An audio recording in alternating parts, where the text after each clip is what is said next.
Hello, everyone from wherever you are. A warm welcome and thank you so much for always finding time to join us in this Facebook Live session where we get to talk about relationships and in particular, our marriages. My wife and I are always glad to have you joining us. We never take it for granted. And for the last couple of weeks, we've had such indescribable joy to have you join us and learn together with us on the very important subject of our relationships and our marriages. We want to appreciate all of you that were with us last night, that were with us previous couple of weekends, and we want you to know that your presence with us every night is very much appreciated. I am joined on set tonight, once again, by my wonderful wife, my best friend for the last 22 years, and the love of my life, and the mother of our 3 beautiful children. I have a passion for the institution of marriage, and for 17 years, we have had opportunity and privilege to work with hundreds of people through premarital counseling and marital counseling. It has become a passion for ours, and we thank you so much for allowing us to make a small input in your lives through these meetings. We have joined a couple that I will be introducing to you very shortly. But first and foremost, I want my wife to say hello to you, and then I will get to introduce our very important guest for tonight. Hello, everyone. Thank you again for tuning in. It is always a delight and a pleasure to bring to you this program. I believe that many have benefited. And like I keep saying, there is no end to learning. You know, it's not like we have gotten to the top of it. As we are ministering, we are also learning something new. So it's also for us as much as it is for you. And today we have a wonderful program lined up. It shall be informative. There are some questions maybe that you may be having that will be answered today. And I believe it is a very, very important topic that at times may be overlooked or not spoken about many times, but it is very, very pivotal in every marriage. So thank you for tuning in. Please press the share button, call your friends, the ones that are married, the ones that are aspiring to get married, and let us learn together. Amen. And like we've always been doing at the beginning of these sessions, we want to remind you of a couple of very important announcements. We are beginning online marital classes on the first week of August. And these classes are prepared with you in mind, and they are fitting for those of you who are single and for those of you who are married. Whether you have found someone that you want to get married to, or you're yet to locate someone that you'd want to marry, or whether you're already married, these classes are prepared with you in mind. They are going to be 8 weeks sessions where we'll be meeting once a week, Saturday evening from 5 p.m. These will be classes that are going to be a turning point in your love life. They are like none you've gone through before, I want to believe, because we'll be having a host of very important topics to cover. For example, we'll be having sessions on family finances, and we'll be taught about how to do family businesses as couples together with our children. Like I'm saying, many people don't have a problem doing business on their own, but then they are unable to do business together as a family. We'll be talking about those tenets of wisdom that will help you and give you wisdom on how to carry out successful family businesses. Like I mentioned yesterday, some of the world-renowned, time-tested business entities that we have today were begun by families. It is true that you can begin a transgenerational family business. And we'll also be having a family business coach that will take us through the professional side of family business. My wife and I have a business background. We met in an accounting institution, what is now KCA University, and we have written a book that we'll be sharing for a while, excerpts from this book captioned Family Finances. And I'll be talking about it in a very, very short while. But then we'll also be having classes on family health, where we'll be having on set an gynecologist, an obstetrician, a midwife, a nutritionist, who will be sharing with us topical issues on their line of interest. And then we'll also be talking about fundamentals of marriage, communication in marriage. We'll be talking about spiritual intimacy. We'll be talking about spiritual health. We'll be talking about physical intimacy. We'll be talking about parenting 101. My wife has done up to the university level on early childhood education. We'll be having also a child psychologist. I'll be taking you through psychology of relationships together with other psychologists that will be with us on panel, because there are many marriages that are affected by the psychology of the spouses involved. And so we are going to be having an array of very informative topics that are going to add to the value of your relationship. You may have gone through premarital counseling. Make this be a refresher course. Our registration has already begun. We are having people from within Kenya, from outside of the country, from Canada, from the US, who have already registered and are continuing to do so. Please jump on board and let us learn together from the first week of August, but you need to register now so that we don't have a logistical nightmare at the end. And I want to remind you also that we'll be having yet another session next weekend. We want to invite you and let you know that God will be having a word of wisdom for you. Pass word around and invite as many people as you can to join us next weekend as well. But tonight, as we begin, I want to appreciate the following people that have already joined us. And then I will introduce to you our guest for tonight, Njambi Kuria, wonderful woman of God, all the way from Narok, Margaret Wanjiko, Modhoni Ann, Mumbi Kenyo Cornelius, Jambi Kuria, thank you so much. Jane Ali, she said she's already tuned in. And Ruth Mbogwa, all of you wonderful people that have already joined us. We want you to know that we appreciate your company for tonight. Today we have begun a little bit earlier, but we know that everyone that is meant to join us will be able to join us in Jesus' name. So on set tonight, we have a wonderful couple that I had the privilege, that my wife and I had the privilege of taking through premarital counseling many years ago. Well, not so many.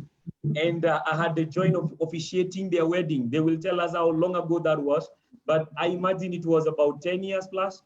And they are both advocates of the High Court, and they are going to be sharing with us a wealth of wisdom, because tonight we will be talking about the legal side of marriage. And I captioned tonight's discussion, Beyond Feelings. And I said somewhere that one of the most heart-rending experiences I've had as a marriage counselor is to watch a once happily married couple going through a bitter, acrimonious divorce. It's heart-rending. It's not a pleasant sight. It is it's a soul to behold. And in fact, the Bible says in Malachi chapter number 2 that God hates divorce because it covers one's garment with violence. It's a violent thing when people are going separate ways. It is disheartening, especially to see defenseless women being cheated of their matrimonial property and being shortchanged in the division of their matrimonial property that they equally worked for. And I have had such sessions when I sit down with ladies who are going through divorce, and they have real concerns because their house is being sold, their land is being sold, and they're being left with nothing. And a strange woman has come on board, and their legally wedded wife is being pushed aside. And many women, oblivious of their legal rights in such a situation, watch hopelessly and helplessly as their matrimonial property is taken away from them, and they are left destitute together with their children. It's such a sorry thing to behold. And I came to the realization that much as property is not the main thing, much as wealth is not the main thing in marriage and in our relationships, it is of significant importance. And, you know, there are many couples who don't pause to think about this because many times they're thinking about rose flowers and coffee dates and chocolate. But after chocolate and rose flowers and those dinner dates, please ask yourself, what are my rights in this relationship? Because you may be saying, I trust this guy, but people tend to change. You may be saying, well, he's buying property, but he's registering the property in his name. You know, I trust him. And it's wonderful to say those nice things that you trust him, but people change. What would happen in the unlikely event of their death? What would happen in the untimely demise of your spouse? You know, that's when you see relatives coming like ravenous wolves, like hungry vultures, and they take away your wealth. And you don't have much of a defense at times because you are ignorant of your legal rights, and that property perhaps was not even featured in your name. And tonight is going to be a real discussion because we want to talk about how you can cushion yourself, how you can make sure that you are legally covered. Without further ado, I want to introduce this wonderful couple, Liz Mokera and Tony Mokera. They are Mr. and Mrs. Tony Mokera. And they have wonderful children. They let us know about them. And please welcome them from wherever you are. Over to you. Thank you very much, Pastor, for the introduction. As you have been told, my name is Anthony Mokera. My wife is Elizabeth Mokera. We've been married for the last 11 years. That was 11 years. We are blessed with the 3 kids. There is Hadassah Wanjiko, Isaac Mukira, and Jaden Juguna. So we are happy for this opportunity, and we are grateful for that honor you accorded us. And we are hoping that whatever we discuss today will enlighten people. We are hoping to have a fruitful discussion. I introduce my wife to utter some words. Thank you. Thank you, Pastor Andrew. Thank you, Pastor Kathy, for having us tonight. As rightly put, my name is Elizabeth Mukira. And yes, we are honored to be in this show this evening. Pastor Andrew and Pastor Kathy joined us in Holy Matrimony 11 years ago, and we are blessed with 3 adorable children. We don't take it for granted that during this pandemic, the Lord has preserved us so that we can be able to come and share and also enlighten God's people. We hope that at the end of this discussion, at the end of this conversation that we are going to have, because I want to trust it's going to be interactive to enable you people also ask questions where there will be gray areas. I hope you will learn something and you will have a take home. Thank you very much. Thank you so much, Tony and Liz. We'll be back to you in a very, very short while because my wife and I are going to lay the foundation for tonight's discussion by sharing with us scriptural wisdom concerning our family health and our family property. And then we'll hand it over to you to take us through the rest of the session. But before we do that, I want you to tell us kindly, I mean, 2 lawyers in the same house. Do you call each other my learned friend or my learned lover or my learned babe, my learned boo? What do you call each other? Do you tell each other, come here, my learned friend? I mean, what do you know, I'm just trying to figure that out.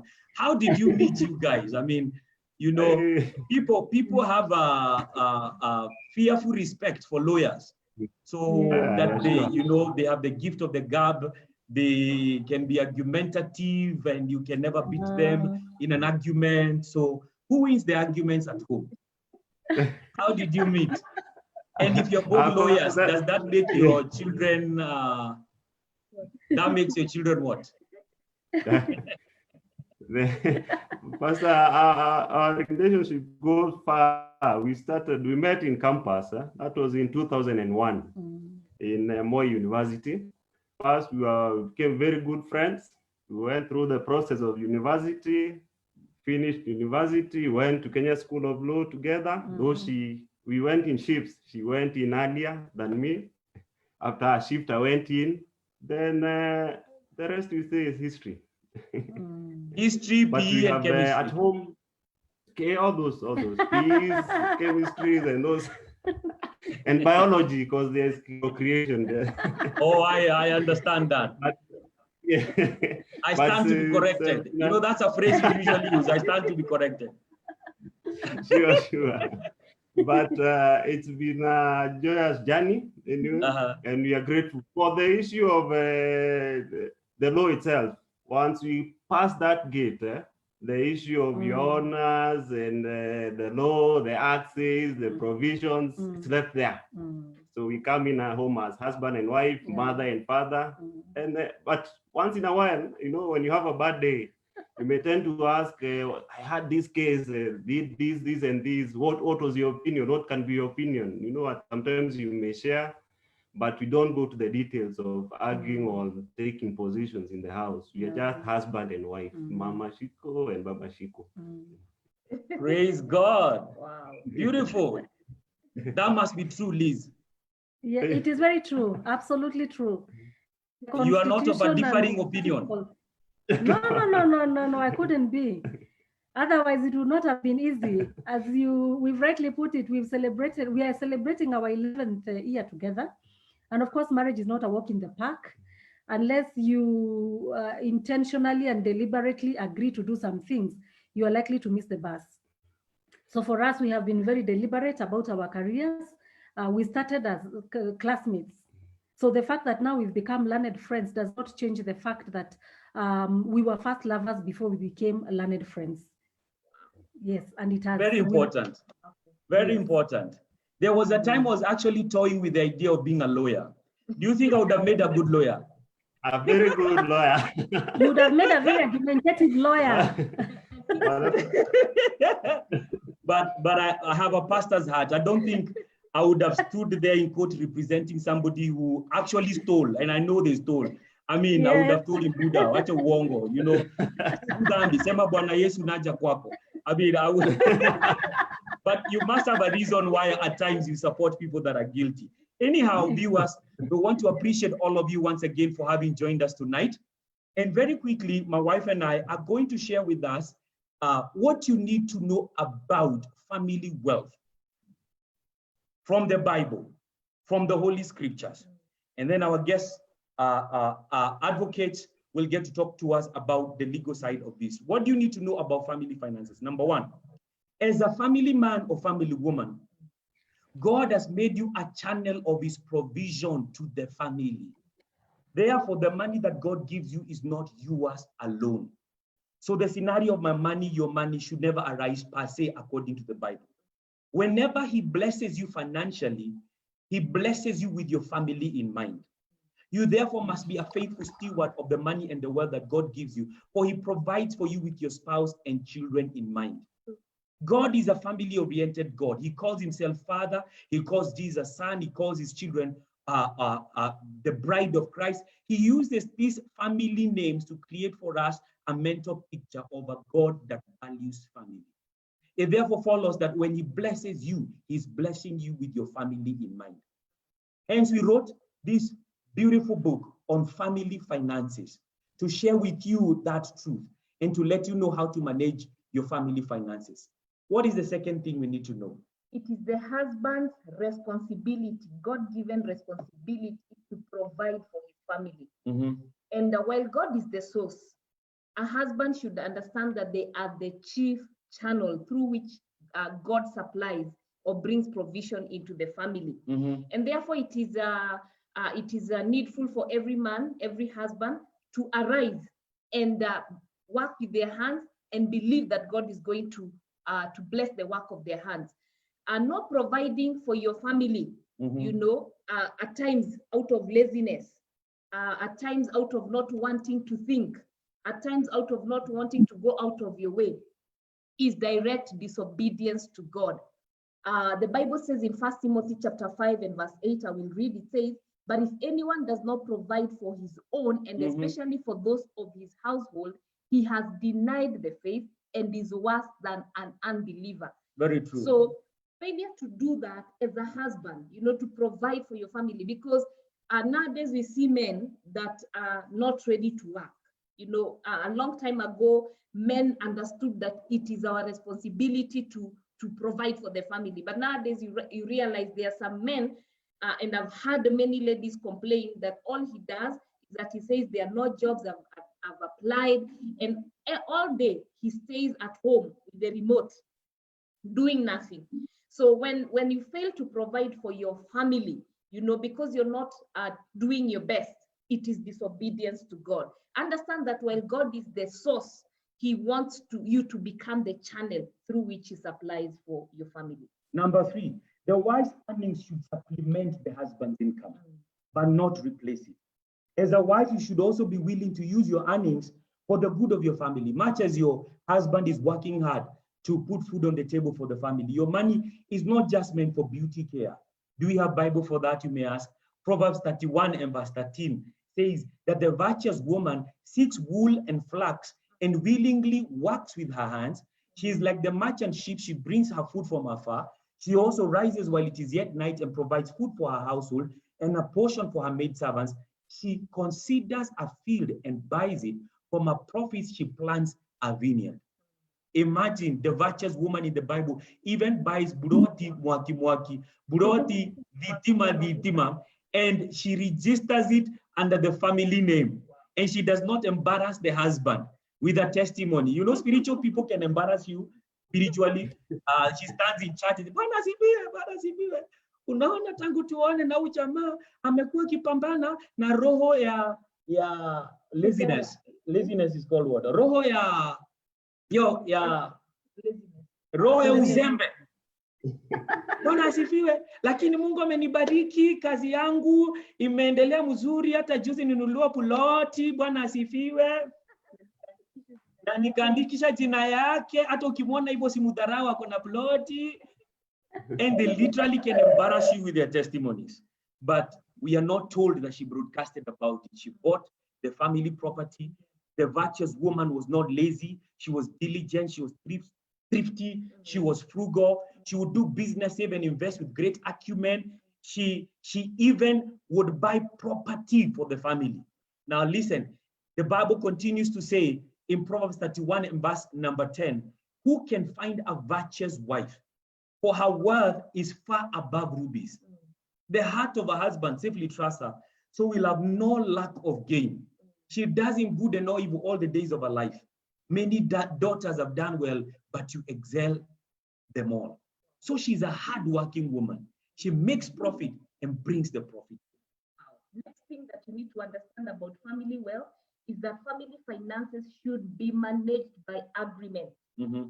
Malachi chapter 2 and verse 14 says to husbands that the wife of your youth is your companion and your wife by covenant. Very true. So no matter who contributes the most, a couple must agree on how to manage family finances because they are equals. The man is the head of the home, but that does not mean that the wife is inferior. You know, like we usually say, being the head of the home is in regards to authority, but your wife is your equal. And we have come to see that the best way to manage family finances is by agreement. And this should be done in an atmosphere of love, mutual understanding, and in the best interest of the family. Very true. And even yesterday, that we had a couple yesterday, and I remember the man, they've been married for almost 29 years. And this is something that I remember the husband said, that for the 29 years, there has never been an issue of your money, my money. It is always our money. And I believe that is one of the best ways, you know, to handle family finances. They actually say that for the 29 years they've been married, they've never had an argument about money. Yeah. Wow. Number 5, money should never be used as a tool of manipulation or control. There are people who use money to wield unfair influence over their spouses. Yeah.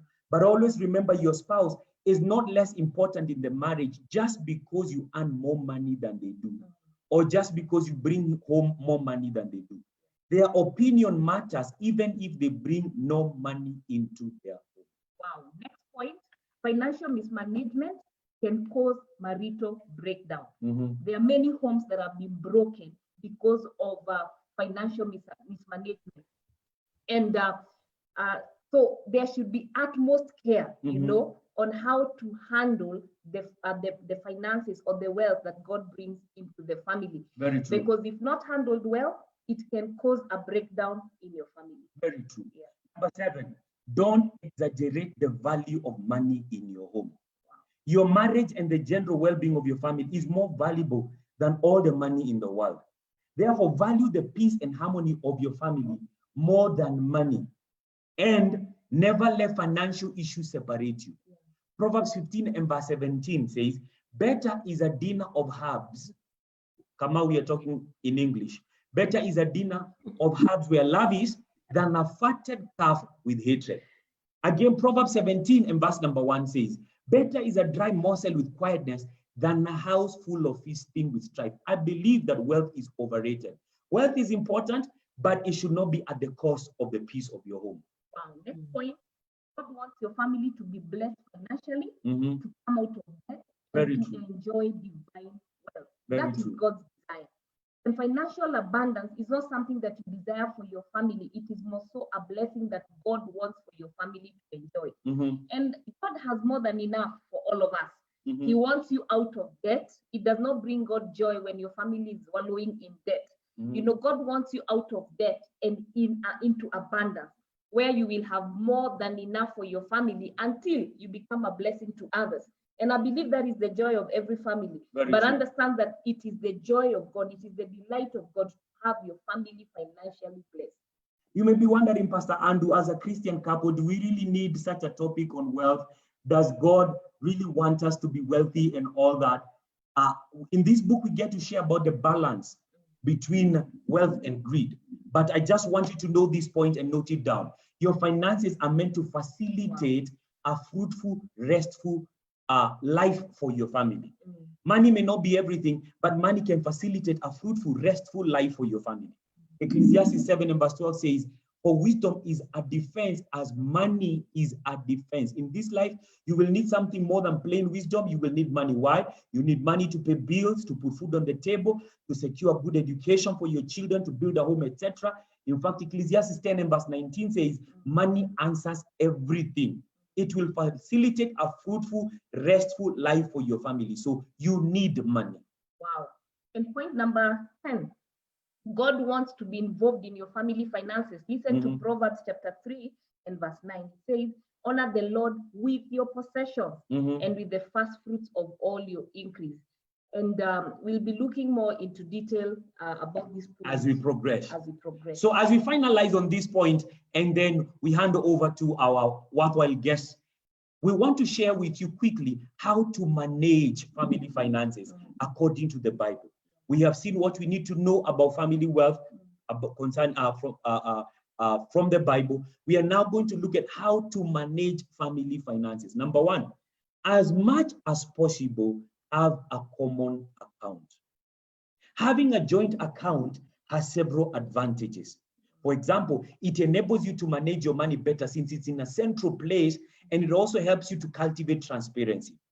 Of course, there are instances when you may be required to have individual accounts, as in the case of a salary account from your workplace, but eventually it helps a lot for a couple to pull their resources together for better management. Now, neither of the spouses should have a domineering influence on the running of the account, and both of you should have access to the funds. Remember, there should be no my money and your money scenario in marriage. As a family, man or woman, God has made you a channel of his provision to the family. Therefore, the money that God gives you is not yours alone. He blesses you financially with your family in mind, and you should be willing to use your earnings for the good of your family. Remember, it is important to pull your resources together at some point so that you can be able to track it. Besides, we have come to see in marital counseling experience that for you to have an affair, you require secret money, you require secret time, you require secret account. But when your wife looks at the account and she sees you withdrew 100,000 yesterday and it was not used in the house, she is able to ask some very valid questions, because more often than not, that money could have been used in clandestine manners to support, an illicit relationship. So it helps for transparency to have a joint account. How else do you manage family finances? Discuss and agree on what forms an important expenditure. Very true. Because quarrels often begin in homes when there is an apparent disagreement on what forms an important expenditure, at every given time. Therefore, it will help greatly if you develop the habit of drafting your monthly budgets together. Very true. We have an accounting background, you know, and I tell you, it really works and it really pays, and it really helps to have a budget even as a family. Budgets are not just for governments. Budgets are not just for businesses. Or for poor people. Yeah, but actually they're not for poor people. It helps you form or come up with an agreement on what is an important expenditure. What do we do first? You know, what is a priority? It really will help when it comes to managing family finances. And we have shared here very practical steps on how you can come out of debt and live a debt-free life. Yeah. But the next way to manage family finances is consult each other on finances. Now, even after drafting budgets together, emergencies may arise in the course of time where either of the spouse requires money for urgent needs. Consultation should be done even in such a scenario. So don't just rush and spend money when you could consult. Let me just give you a typical example for my wife and I. We both have the cards, you know, for our account. But that does not mean that I can access our account anyhow and use money anyhow without consultation. It's not like she would stop me from using the money. It's not like I would stop her from buying herself something. But for the sake of transparency and respect, we have developed the habit over the years of telling each other, hey, honey, listen, I'm passing by the bank and I need to buy myself this thing and this thing. Not per se to ask for permission, but for respect and transparency. I hope it makes sense to someone. Of course, there are instances where there may be no time to consult before spending money, but even then, you should disclose it to your spouse at the earliest opportunity, you know, in the spirit of accountability. Remember, while you may have every right to use your money, and while your spouse may not object to your spending that money, it cultivates a sense of unity when you consult each other. It brings order into the home. Malachi 2 and verse 14 says that husbands, Malachi 2:14 says to husbands that your wife is your companion. She's your companion. So no matter who contributes the most, a couple must agree on how to manage the money. And this should be done in an atmosphere of love, mutual understanding, and in the best interest of the family. Listen, we are not just sharing good ideas. We have practiced this since the days of our courtship. My wife and I have never argued about money by the grace of God. Money has never been an issue. We learned from get-go that we are more important than all the money in the world. And I think that is a big plus for people who get to meet while they're in poverty and they don't have much wealth. Because when money finally comes, you realize, oh, this money found us here. This wealth found us here. We were already happening before these things came. And so you never allow those things to affect you. To this day, my wife and I have a place where we keep our money, even in the house. If there's no money there, she knows I've not hidden it elsewhere. I mean, she has the password, she has the pins, she can access our accounts. She can write checks and sign them on her own, even in my absence. And let me tell you something, as long as there's mutual respect and accountability, you never have a worry, you never have to worry about your wife withdrawing money when you're not around. Yeah. Wow. Next point, be honest and open about your financial position. Very true. It is important for you to let your spouse know of your financial position. Marriage is real life, and there's no point of putting up a show to impress your spouse. You're already past the impressing stage. Very true. Yeah. And there are many couples who fight over finances just because one of them thinks there's money being withheld from them, while in reality, there might be no money at all. And this actually goes to husbands. You don't have to put up a show. If there is no money, everybody goes through those moments. Just let your wife know. Because if you are putting up a show like I am this millionaire, I have $1 million in the account, yet you're not giving her the money, she may be wondering what else are you doing with that money. So be open and honest about your financial position. And even if you're single but about to get married, you should let your spouse to be know about your financial position. Very true. If you're in debt, let them know before you get married. You should not be in such a big debt and you're not telling them, then they get married and they are shocked that you have such a big debt. They may not be able to trust you in other things. So be open and honest about your financial position. And I tell you, maybe you may be fearing my wife will leave me if she knows I don't have as much money as I portray to have.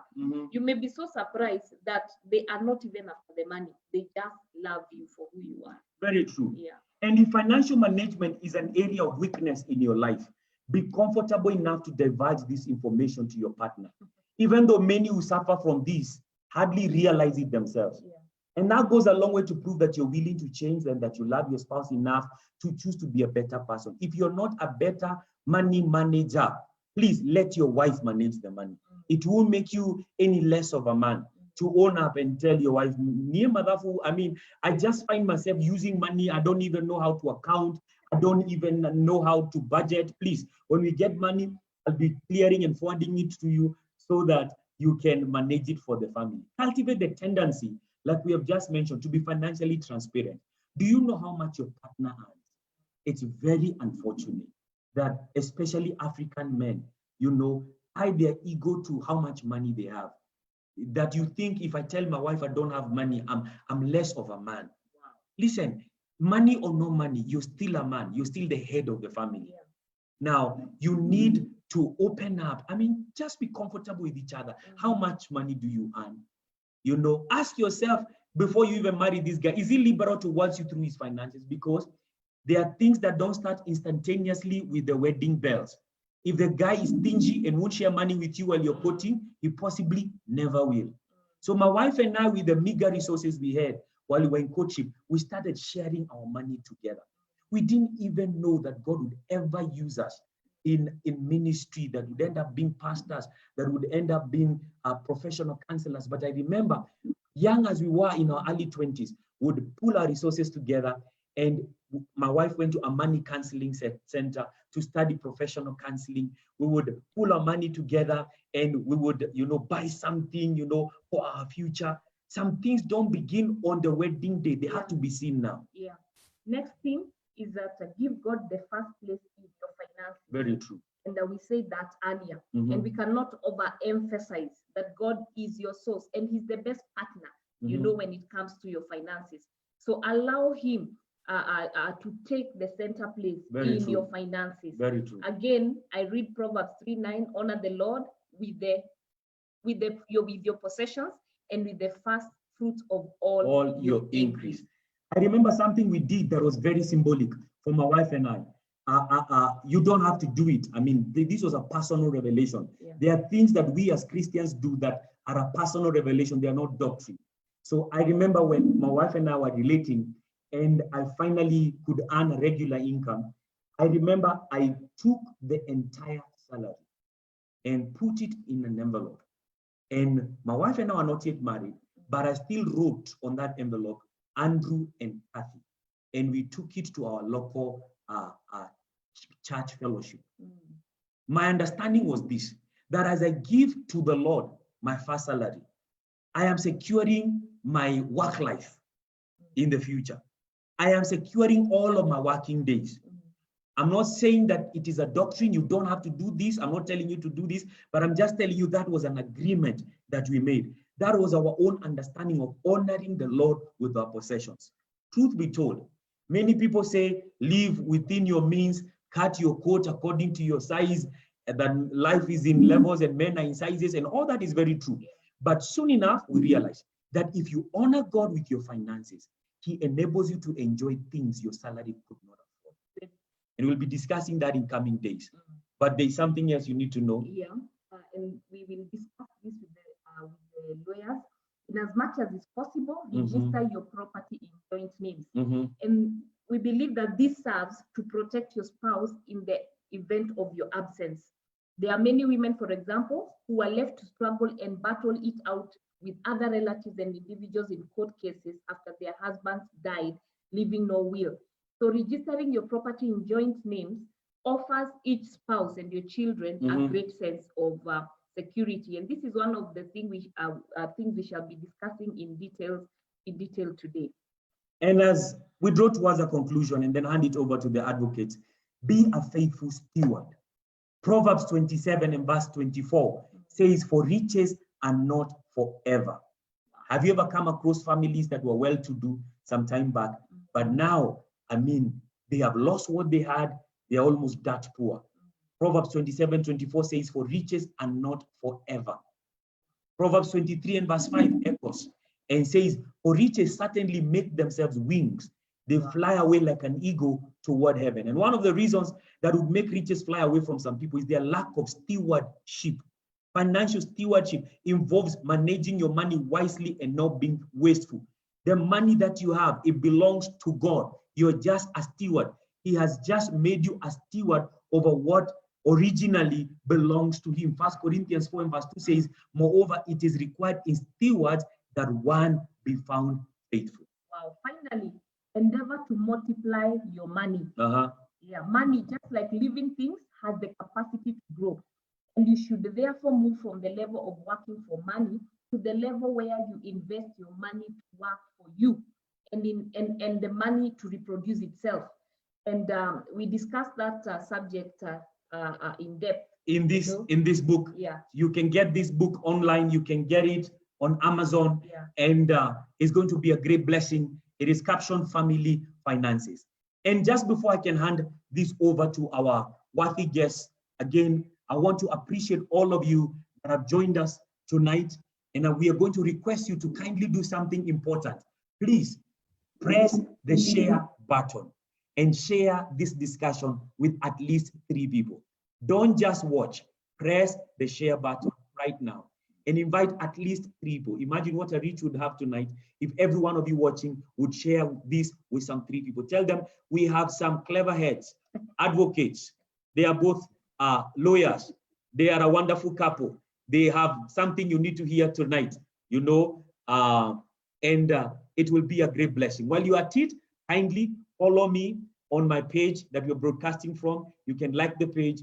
You can visit our YouTube channel. We have a relationship channel where we get to talk about 6 types of men you should never marry, 6 women you will always struggle with, the psychology of relationships, you know, how to keep your marriage sizzling, how to safeguard your marriage from extramarital affairs.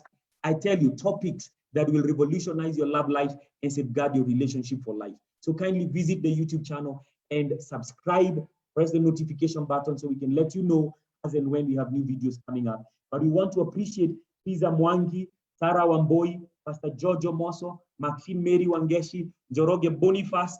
He's saying yes, investment. Sarah Wamboi, Pastor Fred Kuria from Narok, Mombi Kenyo Cornelius, Kim Timba, Pastor Steve Omala from Fem Karen, Mary Daysim. Thank you for joining us. Lucy Simayo Flora, Kiprop Rono, Matchik Kim, Jesang Chumba. Thank you so much, Grace Waidera Kamau, Beth Michael, Evans Keitani, Seth Jenga, man of God. Thank you for joining us. Wango Inje here. Asante Sana for joining us all the way from Australia. Masim Dongo, Pastor Joan Wanjiro Chege. Let me just take this minute and appreciate you. Wakonyo Muniale, thank you. Dr. Mary Daysim, Jerry Monique, Daniel Kiari, and Goge, thank you for watching. Your former classmates in premarital class, you know, they are classmates even in premarital class, and they become friends for life. Janet Nims Aduru, thank you. Bella Reed, Violet Chelangat, Imani Odero, woman of God, thank you for joining us. Paul Karaoke Moturi, Becky Jonah, Pastor, thank you for joining us. John Madenge Wanjohi, Maria Amboy, Trevor Raquel, thank you, Pastor Holida Omoso. Thank you for watching. We have people watching from the US, from Australia, from Canada. Asante Sana. So they are going to let us know where their offices are, because I tell you, after tonight, you will want to meet them. I have a mixed affair with them for obvious reasons. Number one, they have represented me legally. For example, when I was buying property, and they can tell you, when we're registering property, it is in joint names. I'm not preaching water and drinking wine, but what I meant by mixed affair with them is because they are my go-to lawyers. When in our counseling sessions, we have a couple that come and they need representation. For example, a woman that is being divorced needs a lawyer to defend her. It's not a good experience, you know, that, okay, that you're divorcing, but so that you can, you know, not lose stuff. We have lawyers that we recommend to these people. And let me tell you something, They have been very, very good legal representatives, and they will let you know where their offices are after sharing with us what we need to hear tonight. Over to you, wonderful people. Thank you very much, Pastor, for that introduction. It's very informative. Our presentation today, as you had instructed us, is on matrimonial property and the law of succession. We have broken these into two. My wife is very good in matrimonial issues, and she'll go first with the issue of matrimonial properties. Then after that, I'll take over on the issue of the succession. I'll give her this opportunity to start on that topic. So thank you very much, Pastor Andrew and Sakathy. That was a very insightful presentation. I marveled at it because it would appear there's a very thin line between the laws of the kingdom and those of the land. Whatever you have taught is actually what is contained in the law. So whatever I'll be taking us through, the conclusions that we will have and the recommendations that we will have would mirror exactly what you have taught tonight. So it would appear like clearly we are both in spirit. Without much ado, allow me to take us through on matrimonial property. And I will start by telling us that Article 45 of the Constitution recognizes the family as a natural and a fundamental unit of society and the necessary basis for social order. Therefore, a family unit is recognized and protected under the law. And therefore, a family begins upon marriage, and the same is appreciated in Article 45(2), which provides that every adult has a right to marry a person of the opposite sex based on the free consent of the parties. There has to be free consent. And therefore, there are several elements that one has to satisfy for a family unit to be recognized under the law. Number one, the marriage has to be contracted between adults. Two parties of the opposite sex. 3, parties that have expressed desire and willingness to get married to one another. And I think there's somebody listening to us tonight and is wondering whether our constitution allows homosexuality and lesbianism. It doesn't. The constitution recognizes a marriage between opposite sex only. So an adult, as defined in Article 260 of the Constitution, is an individual who has attained the age of 18 years. The specificity provided for in terms of age is meant to deter child marriages and or marriages involving a person who is under the age of 18 years. That in simple terms means that a child below 18 years cannot consent to a marriage. They lack the capacity to do so, the legal capacity to do so. Allow me also to tell us that no introduction is necessary to the issue of sex and or gender in marriage. Our constitution does not recognize same-sex marriage. Marriage can therefore only be contracted by person or persons of the opposite sex. The issue of free will is included in the provision on marriage to ensure that forced marriages are done away with.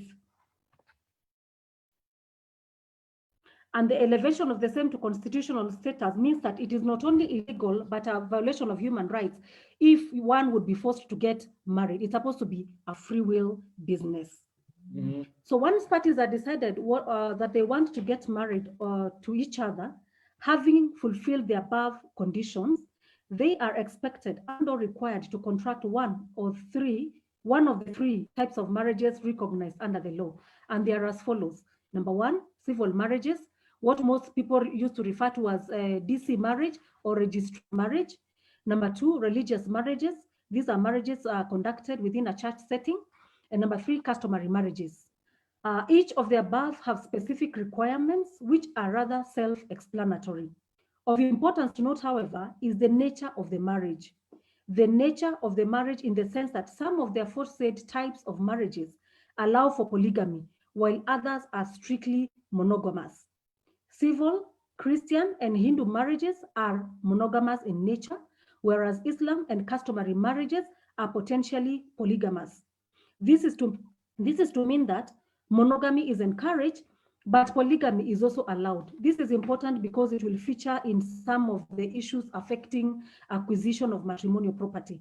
And I know some of our viewers are tuned in, or are in either of these marriages. They're either in monogamous marriages or polygamous marriages, and hence would want to know how their matrimonial properties are protected by the law.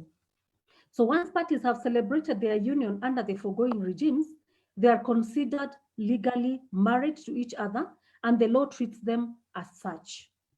And once married, parties begin a life together, and the same is the case for acquisition of property. So matrimonial property comes into play when married people acquire properties after contracting a marriage. And matrimonial property is therefore defined under Section 6 of the Matrimonial Property Act as follows. Number 1, it includes matrimonial home or homes. Number 2, household goods and effects in the matrimonial home or homes. And then we have any immovable or movable property jointly owned and acquired during the subsistence of the marriage. It's, however, worthy to note that as a general rule, property acquired before the marriage does not form part of the matrimonial property. Nonetheless, as is the case with every general rule, there exist exceptions. Section 9 of the Matrimonial Property Act provides that when one spouse acquires property before marriage, that property does not become matrimonial property unless the other spouse makes a contribution towards the improvement of the property. The contributing spouse acquires a beneficial interest in the property equal to their contribution. So what does that mean in layman's language? It means that if when Anthony was marrying me, I had my own properties. Those are properties I acquired before marriage. And so my husband legally cannot lay a claim on my property.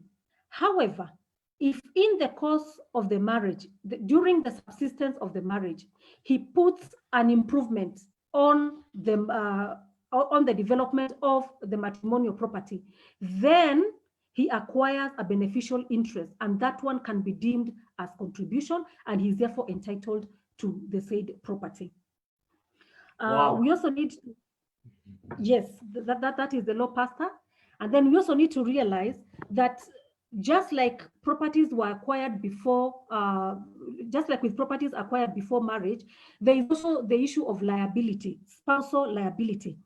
Any liability incurred by a spouse prior to celebration of the marriage and relating to the property to the property after marriage remains the liability of the spouse who incurred it. In other words, if during the acquisition of the property, I incurred a liability, I charged the property in a bid to acquire it, that is my liability, okay? It is not our joint liability, it is my liability, because the law also, as a general rule, provides that that is my property. It was acquired before marriage. However, if Anthony comes in and he wants to do an improvement, then he acquires some beneficial interest.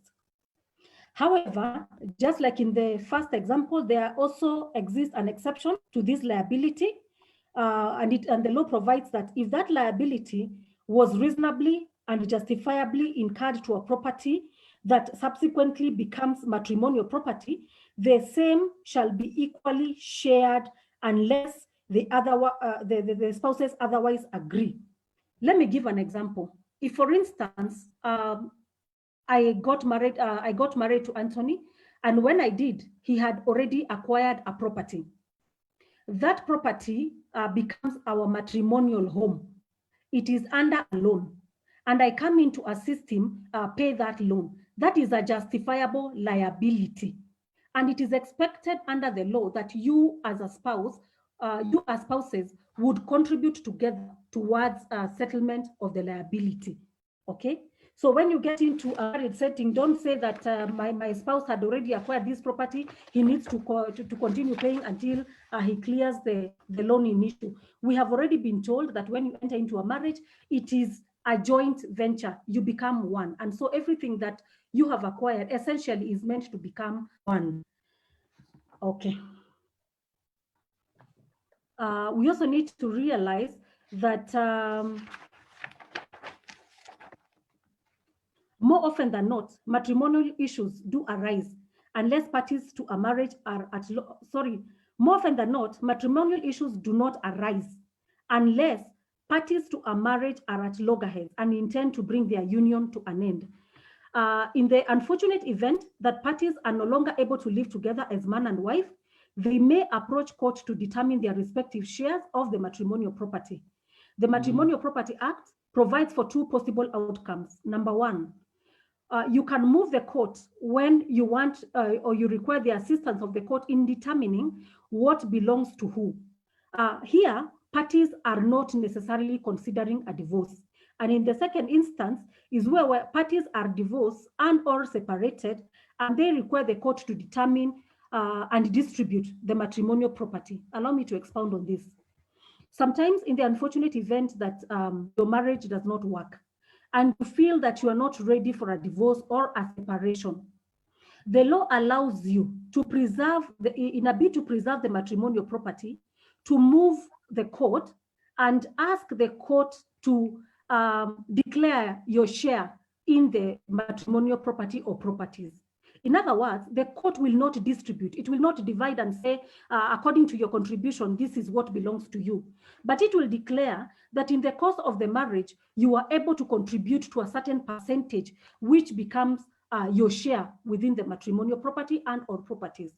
However, there are instances when a party is decided that, yes, I am tired of this marriage and I do not want to live in it, and I want to file a divorce and or a separation. When you do so, it is only then that the courts will make a determination as to what you should get. And most parties prefer that because once the court makes a determination on what share you will get, then the property is transferred and registered in your name according to your share of contribution. Now, in making such determinations in those two instances where the court will declare where your contribution and or distribute the property in the ratio of your contribution, the court will take into consideration contributions by either party, be they monetary or otherwise. And the same captured in Section 2 of the Matrimonial Property Act. We need to define monetary and non-monetary contribution so that when you enter into acquisition of matrimonial property, you exactly know what you're entering yourself into.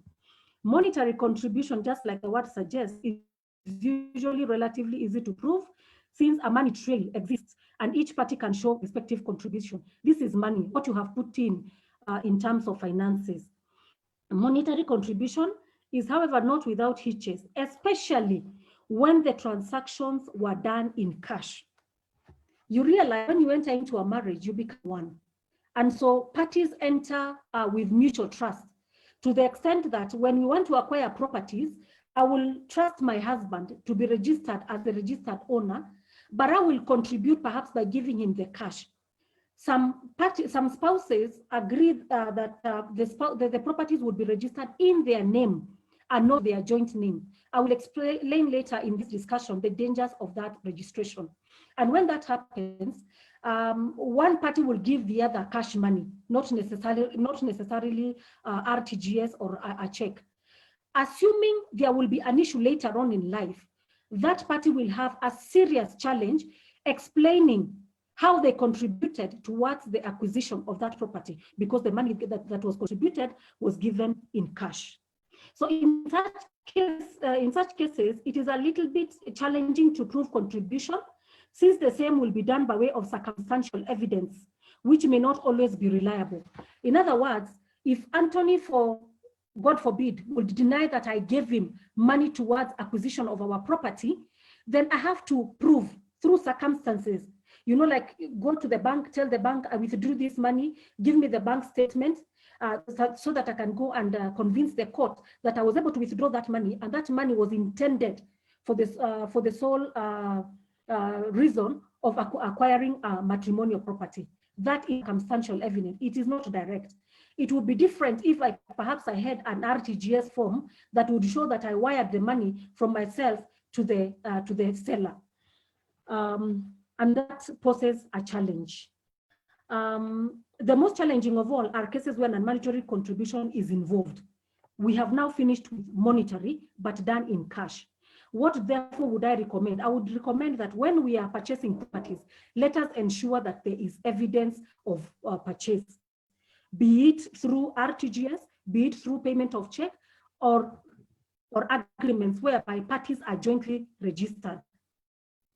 Now, the Matrimonial Property Act at Section 2 defines non-monetary contribution to include, number 1, domestic care and management of the matrimonial property, child care, companionship, management of family business or property, farm work. And family business is further defined as any business which is run for the benefit of the family by both spouses or either spouse, or generates income or other resources wholly or part of which are for the benefit of the family. This indirect contribution is important. Why is it important? Because there are some spouses or a spouse who does not work. Unlike today, years the girl child was not empowered. Most women used to provide a monetary contribution by siring children, taking care of the spouses, doing domestic work, farming, being engaged in family business, but largely most of them were not bringing money on the table. But unlike before, nowadays, the girl child is highly empowered and the girl child is able to contribute monetarily towards the acquisition of the matrimonial properties. Now, non-monetary contribution presents a huge challenge since the same cannot be quantified, so to speak. Apportioning a percentage to say companionship is a particularly difficult task. I don't know how one would go and tell the judge that for the period that we were married, I provided 80% companionship. How do you compute companionship? It poses a great challenge when it comes to determination of matrimonial dispute. In most cases, however, wives get measly shares of matrimonial property since property is registered in sole name of the husband. That largely applies during yesteryears, but I want to believe right now in the 21st century that when we are acquiring properties, we are jointly registering themselves in the joint names of the spouses. It prevents a lot of unnecessary headache in case of litigation and or in the case of demise of one of the spouses. Now, quantification of domestic care, companionship, and farm work rarely gets to 50%. Why am I saying 50%? When there will be a legal tussle between a husband and a wife, when one of them moves court, they will be seeking for equal distribution of the property. However, our laws consider documents. So when you go to court and you want the court to come to your aid, what are you presenting on the table? What evidence do you have that the court will be persuaded that you contributed sufficient to get the 50% contribution? Do you have any? Or do you go to court and tell the court that I sired children, I was washing dishes left, right, and center, I was providing companionship, and this man is saying, for the period that I stayed with this woman, I had a miserable life. I was not able to meet my best. I was not able to give my very best because the woman gave me misery. So how will the court compute companionship? My honest view would be that in the event you want the court to be moved in your favor, please have documents. Come to court well armed. Come to court with good documents supporting your case. Otherwise, you will end up losing a case and you might end up blaming the judiciary for something that may not be of their own making, because a court is a court of record and not a court of emotions. Now, allow me to explain this. There exists a misconception that as long as parties are married, they are each entitled to 50% of the matrimonial property. This notion, however, is derived from a misinterpretation of Article 42(3) of the Constitution, which provides that parties to a marriage are entitled to equal rights at the time of the marriage, during the marriage, and at the dissolution of the marriage. So some schools of thought have held that if parties are entitled to equal rights at the time of the marriage, during the marriage, and upon dissolution of the marriage, then it should go without saying that each party is supposed to get 50-50 share. I will explain to you why that may not necessarily why that may not necessarily be the case. There are decisions that have been handled by courts. Decisions are cases that have been decided. One of them is one which I will initialize as PNN versus ZNW. That is a party, a spouse. And in that case, one of the good judges whom I have a lot of respect, called Justice Kiage, had this to say: the reality remains that when the ship of marriage hits the rocks, flounders and sinks, the sad, awful business of division and distribution of matrimonial property must be proceeded with on the basis of fairness, conscience, and not on a romantic clutching of the 50-50 mantra. It is not a matter of mathematics, merely as in the splitting of an orange into two. For as biblical Solomon of old found, justice does not get to be served by simply cutting up a contested object of love, ambition, or desire into two equal parts. In short, what the learned judge was saying is that by simply being married, you cannot raise a placard saying that I deserve a 50-50 contribution. I deserve a 50-50 share. No, you have to prove that 50-50 share. So do not run to courts with a placard of marriage. I was married to this man. Together we have a vast estate. I am entitled to 50-50. No, you must prove your contribution towards the acquisition of the matrimonial property. What then should parties in a marriage do to ensure that in the very unfortunate event that the ship of marriage hits the rocks, flounders and sinks, that each spouse gets an unequal share of the matrimonial property? There are several options, but in my considered view, the answer lies in joint registration of property. Joint ownership of property gives rise to the doctrine of joint tenancy, which denotes that the property so registered in the joint names is owned jointly in the ratio of 1:1. In other words, 50-50. The law has taken cognizance of the unique relationship of spouses, and the Land Registration Act at section 91(8) provides that the only joint tenancy that shall be capable of being created without leave of the court shall be between spouses, joint registration of properties. This therefore means that as soon as spouses register land in their joint names, joint tenancy is born. The same doctrine applies to ownership of any other movable and or immovable property. Joint tenancy makes it much easier to determine the respective share of either spouse in the unlikely event that the marriage breaks down. Joint tenancy also ensures that in the event one spouse wishes to dispose of the property, the same can only be done with the consent of the other. Now, there are persons listening to me and they're wondering, but some of the cases that are in court, we are jointly registered as joint tenants, but my husband or my wife says that I am a negligible contributor. The law defines or states that when the property is registered or properties are registered in the joint name or names of spouses, there is a rebuttable presumption that the properties are, there is a rebuttable presumption that that property is owned in equal shareholding. In other words, that unless somebody comes and proves that property is not for the two spouses, then the court will ultimately hold that it's for the two spouses. Now, if a property is registered in the name of one spouse, there shall be a rebuttable presumption that the property is held in trust for the other. There are persons listening to us who have bought properties, the properties are registered in the name of one spouse, and they wonder, where does that leave me? The law envisions that that property is held in trust of the other. And so what you need to do is to come to court and show, number one, that you are married to each other, that in the course of the marriage, you had contribution, either direct or indirect, to the acquisition of the property. Allow me also address another issue that some couples have had, gifts between spouses. What happens when your spouse gifts you a property?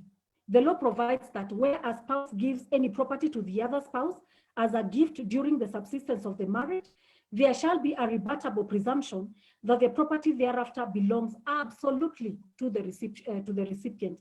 Meaning, therefore, that if my husband today decided to bless me with a good car, and then Amen. unfortunately, something happens and we are no longer going to live together, what happens to that good car that I was gifted? The law presumes that you gave it to me absolutely, and therefore you don't have a claim over it. And so this is a good one, because it would prevent those husbands that gives gifts to their spouses, and then thereafter, when they're having their own problems, they go and demand for the property back, and it actually happens. The law cushions that against that. Now, we have had instances where couples have complained that their husbands went and took loans with the matrimonial properties without their consent. That is equally provided for under the law. And the law, the Matrimonial Property Act, makes it very clear that an estate or interest in any matrimonial property shall not, during the subsistence of a monogamous marriage and without the consent of both spouses, be alienated in any form, whether by way of sale, gift, mortgage, or otherwise. And a spouse in a monogamous marriage, or in any case of polygamous marriage, the man and any wives have an interest in the matrimonial property capable of protection by caveat, caution, or otherwise under any law for the time being enforced relating to the registration of title to land or deeds. So what does that mean? It means that when you're married to your spouse and you feel there could be a threat to the matrimonial property or properties, the law allows you as a spouse to go and preserve that matrimonial property and or properties. And how do you preserve these matrimonial properties? Number one, you can decide to register a caution over that matrimonial property. You can decide to register a caveat over that matrimonial property. You can decide to restrict any dealing, what we call a restriction. And or you can also decide to move the court for orders of injunction to prevent your spouse from adversely dealing with that property, pending the hearing and determination of the case. Most of the times, as one who largely deals with family matters, when you come to my office, I will advise you that when there is an imminent threat or danger of disposal of the property or adverse dealing of the property, the first step that we do is to ensure we preserve that property. So even as we continue litigating, that which we seek to distribute, that which we seek the court to address is already preserved. And there have been instances where ladies or wives, together with their children, have been accosted by auctioneers with court orders, with court decrees, whereby a husband went or a spouse went and charged a matrimonial property and did not involve the wife. At least that was then before we had the Matrimonial Property Act. Previously, we used to rely on the Married Women Property Act, which was an act borrowed from Britain, but it ceased to operate immediately. We domesticated our own Matrimonial Property Act. Right now, it's a requisite before a spouse, any spouse, can go and charge a matrimonial property or use it adversely to provide the consent of the other spouse, so that when you're doing any dealing on a matrimonial property, your other spouse must know. That is to just protect the family entity, okay? And of course, the law provides that the matrimonial home shall not be mortgaged or leased without the written and or informed consent of both spouses. That, I think, is good law because it helps to safeguard the interests of the family. And as I conclude, allow me to say this, that our laws equally allows us, before we can enter into any marriage, to do prenuptial agreements.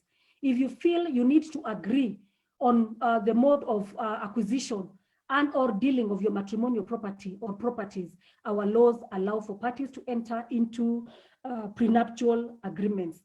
However, there could be exceptions to enforcement of that agreement. For example, if one spouse would prove before court that that agreement was entered into or was influenced by fraud, coercion, or is manifestly unjust, the court can set aside a prenuptial agreement, notwithstanding that is what it was entered by consent of the parties. In other words, the law of contract applies as far as prenuptial agreement is concerned. And how would that apply in a practical case? It would apply in a situation where, for instance, my husband gets married to me and I was heavily endowed with properties. And then he convinces me to sort of lay or transfer most of the properties in his name. And then he adversely deals with those properties. I can actually move the court and tell the court that perhaps what influenced me while entering into that prenuptial agreement, one, is fraud. Number two, I was coerced into entering into that agreement. Or three, that the agreement is manifestly unjust and the court can actually exercise its discretion in my favor. So as I conclude, ladies and gentlemen, allow me to emphasize on the importance of registration of properties jointly. Ideally, we are supposed to register these properties jointly because in case of an issue, in case one of us has a problem, or in case one of us predeceases the other, okay? One of us predeceases the other, you will be saved the entire hassle of a succession dispute because automatically that property or properties will vest into your the surviving spouse. And then also for the single mothers listening to me and they're not in a married setting and they are wondering, or a single parent, and they are wondering, how do I secure the interests of my child or children as far as the property is concerned?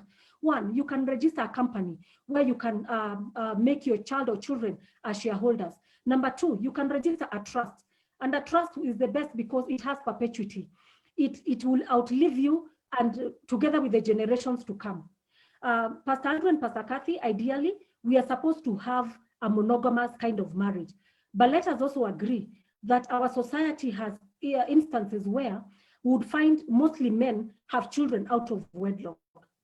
Whereas they may have these children out of wedlock, the best interest of the child provides that child, even one who is born out of wedlock, ought to be provided for. So then how do we ensure that when you write a will, and my husband will be taking us through wills, when you write a will, that will not be contested by quote unquote a strange child. The only way that will not be contested is if it recognizes that strange child.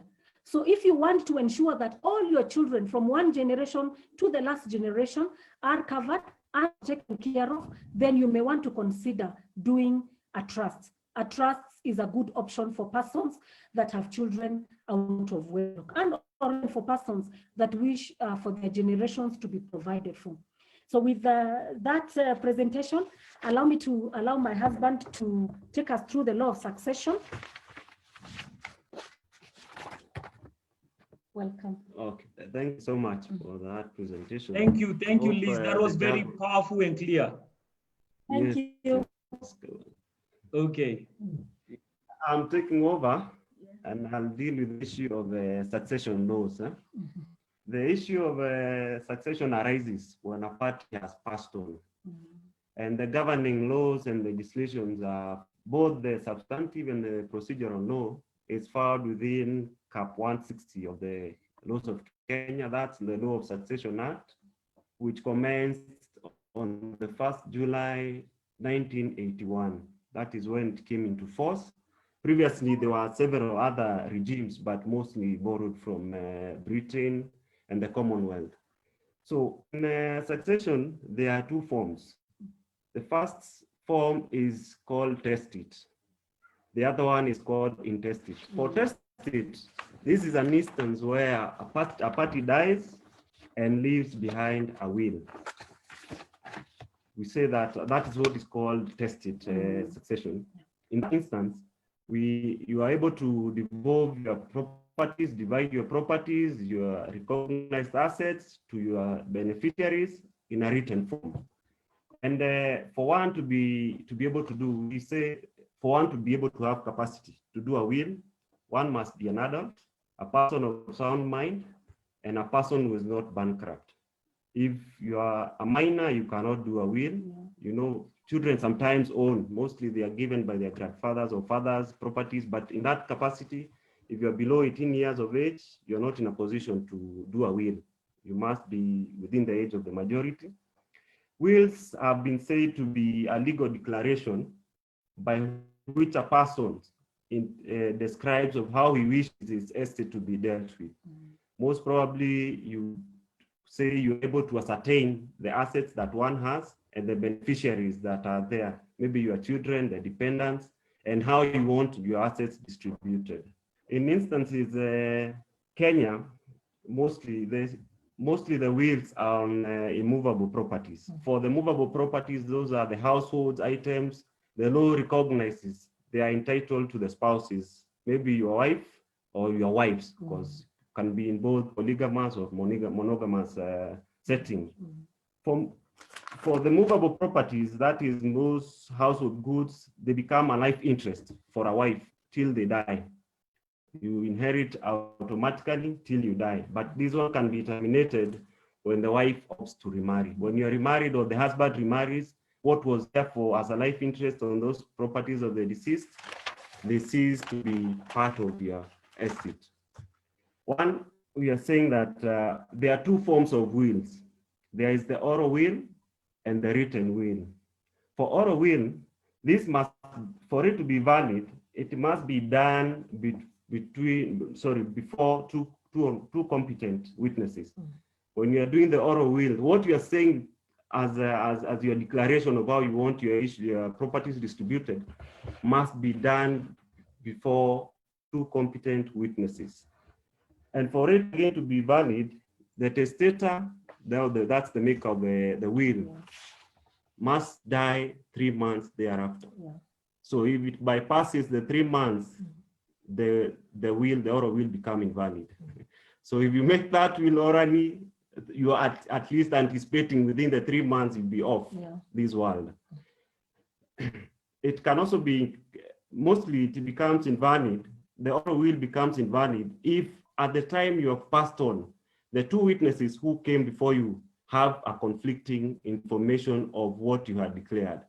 For example, if I had decided that this property would go to so-and-so, I bequeath so-and-so, but one of the witnesses comes and says, no, when we were with the mzee or when we were discussing with him, he didn't give that position. So that issue the oral will become invalid. So the oral will is not the best, since sometimes it can be challenged. And you know, they are greedy people, those competent witnesses or the witnesses whom you addressed may be having interest in your estate, and they may tend to differ for their own benefit. So we normally advise that people do a written will. For a written will, again, to be valid, the testator, now the maker, must sign in the presence of two witnesses. You can either sign or direct a person to sign on your behalf in front of, let's say, before two witnesses. These two witnesses must be independent people. They are not necessarily to be the beneficiaries. You cannot take your sons and daughters, sit with them and say you are doing a will and let them sign that will. It's not advisable. It's always advisable to have two different and independent parties, maybe friends outside the family who are not beneficiaries. When one of the, for instance, it's maybe there could be one who is a beneficiary, those witnesses. It's advisable that there be 4 witnesses. If you want to bequeath maybe one of those parties who is going to witness your will, a gift or something, you should add 2 more witnesses so that there be 4 of them for it to be valid. Again, in this instance, it can only be valid. It can only be valid when it's executed by all those parties. If it's not done and it's missing one party, that will becomes invalid automatically. Whatever the circumstance, it becomes invalid. A will, again, we say can be revoked. You can revoke a will during your lifetime. Maybe, for instance, you had some properties, or your estate has increased, because you can do a will anytime. It doesn't mean that you have to do a will when you have properties. You can write a will with a predetermination that maybe in future you may acquire some wealth, and you may want it to be bequeathed to your parties in a certain format. Yeah. In some instances, you have to revoke that will. Most instances is when parties have differed. Yeah. You know, maybe you had bequeathed your dear wife all those properties, and in the course of the marriage, you find that something is amiss. Your wife could also be having properties, maybe you're so much in love when she was doing the will, you are all that time with them, but they realize that uko nje kuna mpango ya kando. So automatically they will revoke that will. Yeah. They can't allow the extra, we call them the extras, to enjoy what they have really earned. So at that particular point, a will will be revoked by the maker. It's only the maker who can revoke the will. This can be done in most instances by cancelling, and you must make sure there's a total tear of that will. You cannot leave it in pieces and say there's a document. You know, Kenyans are cunning. Let's say people are just cunning. They may pick up those pieces and bring them and join them together to have a valid will. So you must ensure it's total destruction of that will. Even if it's possible, ban it. No one should know of its existence anywhere. So we are saying other instances, you may find you may want to alter your will. Maybe you did a will 10 years ago during the subsistence of the marriage. You have acquired more properties, there are more beneficiaries, there are more dependents. You may wish to alter the will. This is allowed under the law, and you can do this maybe by doing another will, or you can add. You can add some details on your will. But when you do that, you must ensure that you have countersigned what you have added on that will. If that is not done, whatever has been added is not part of that will. If it's not signed, it doesn't form part of that will. So you must ensure whatever you've added, whether handwritten or not, there's a countersigning on it. Sometimes you may have to do, when you do the will and you have added some extras, you can sign on the margin or exactly where you have made that addition. When you sign on the margin, it's acknowledged by the law that the will has been altered, and that is the current position as per that signature.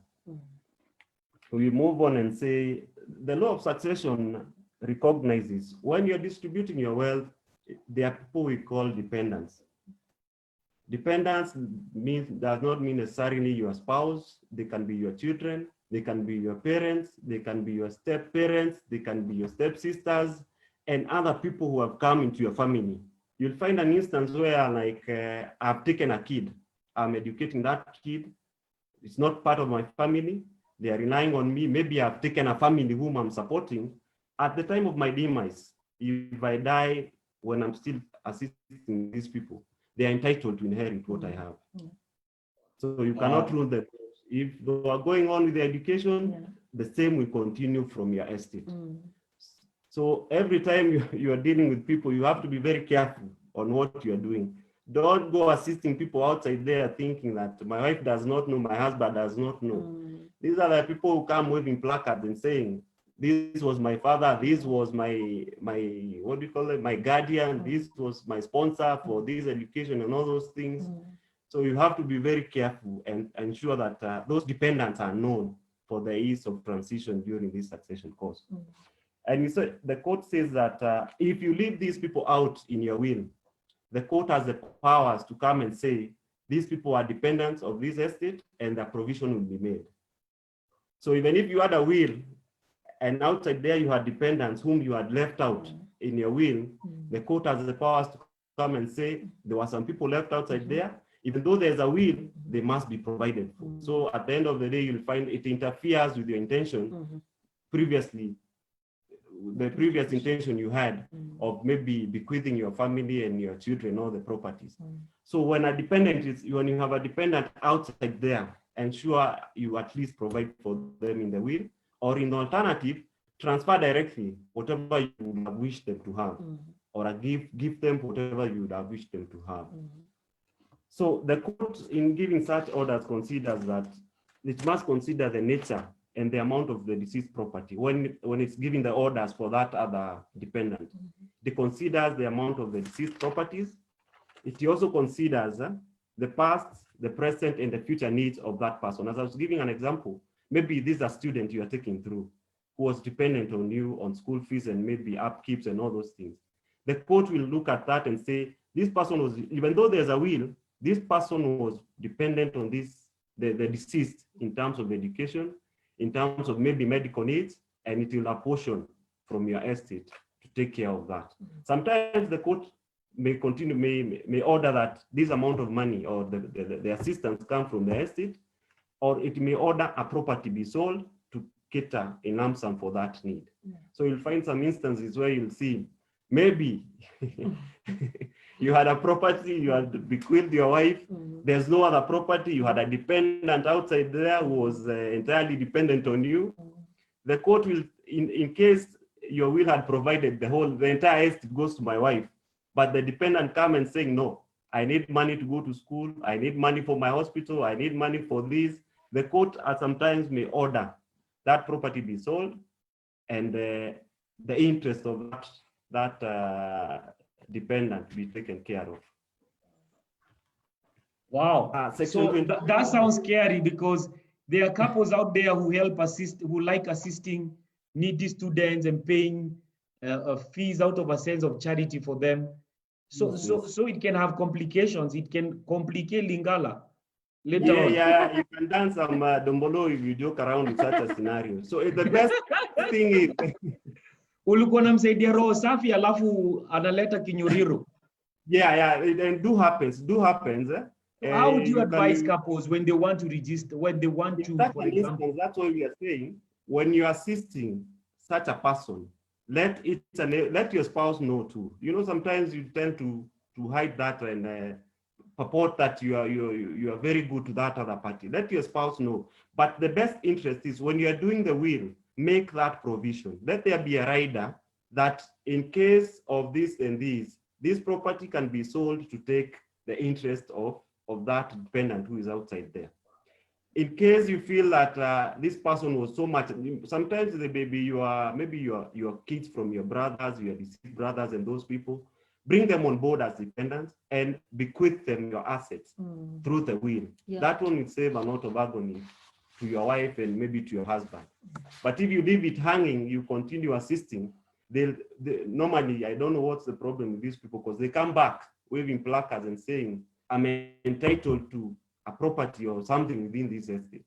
And those are the cases you'll find in court every day. You'll find a family, a whole extended family, mother-in-law, father-in-law is following up and saying, my son used to take care of me, he used to give me this, he used to do this, but in his will, he has left me out. So this will is invalid since it has disinherited us who are dependents on this deceased person.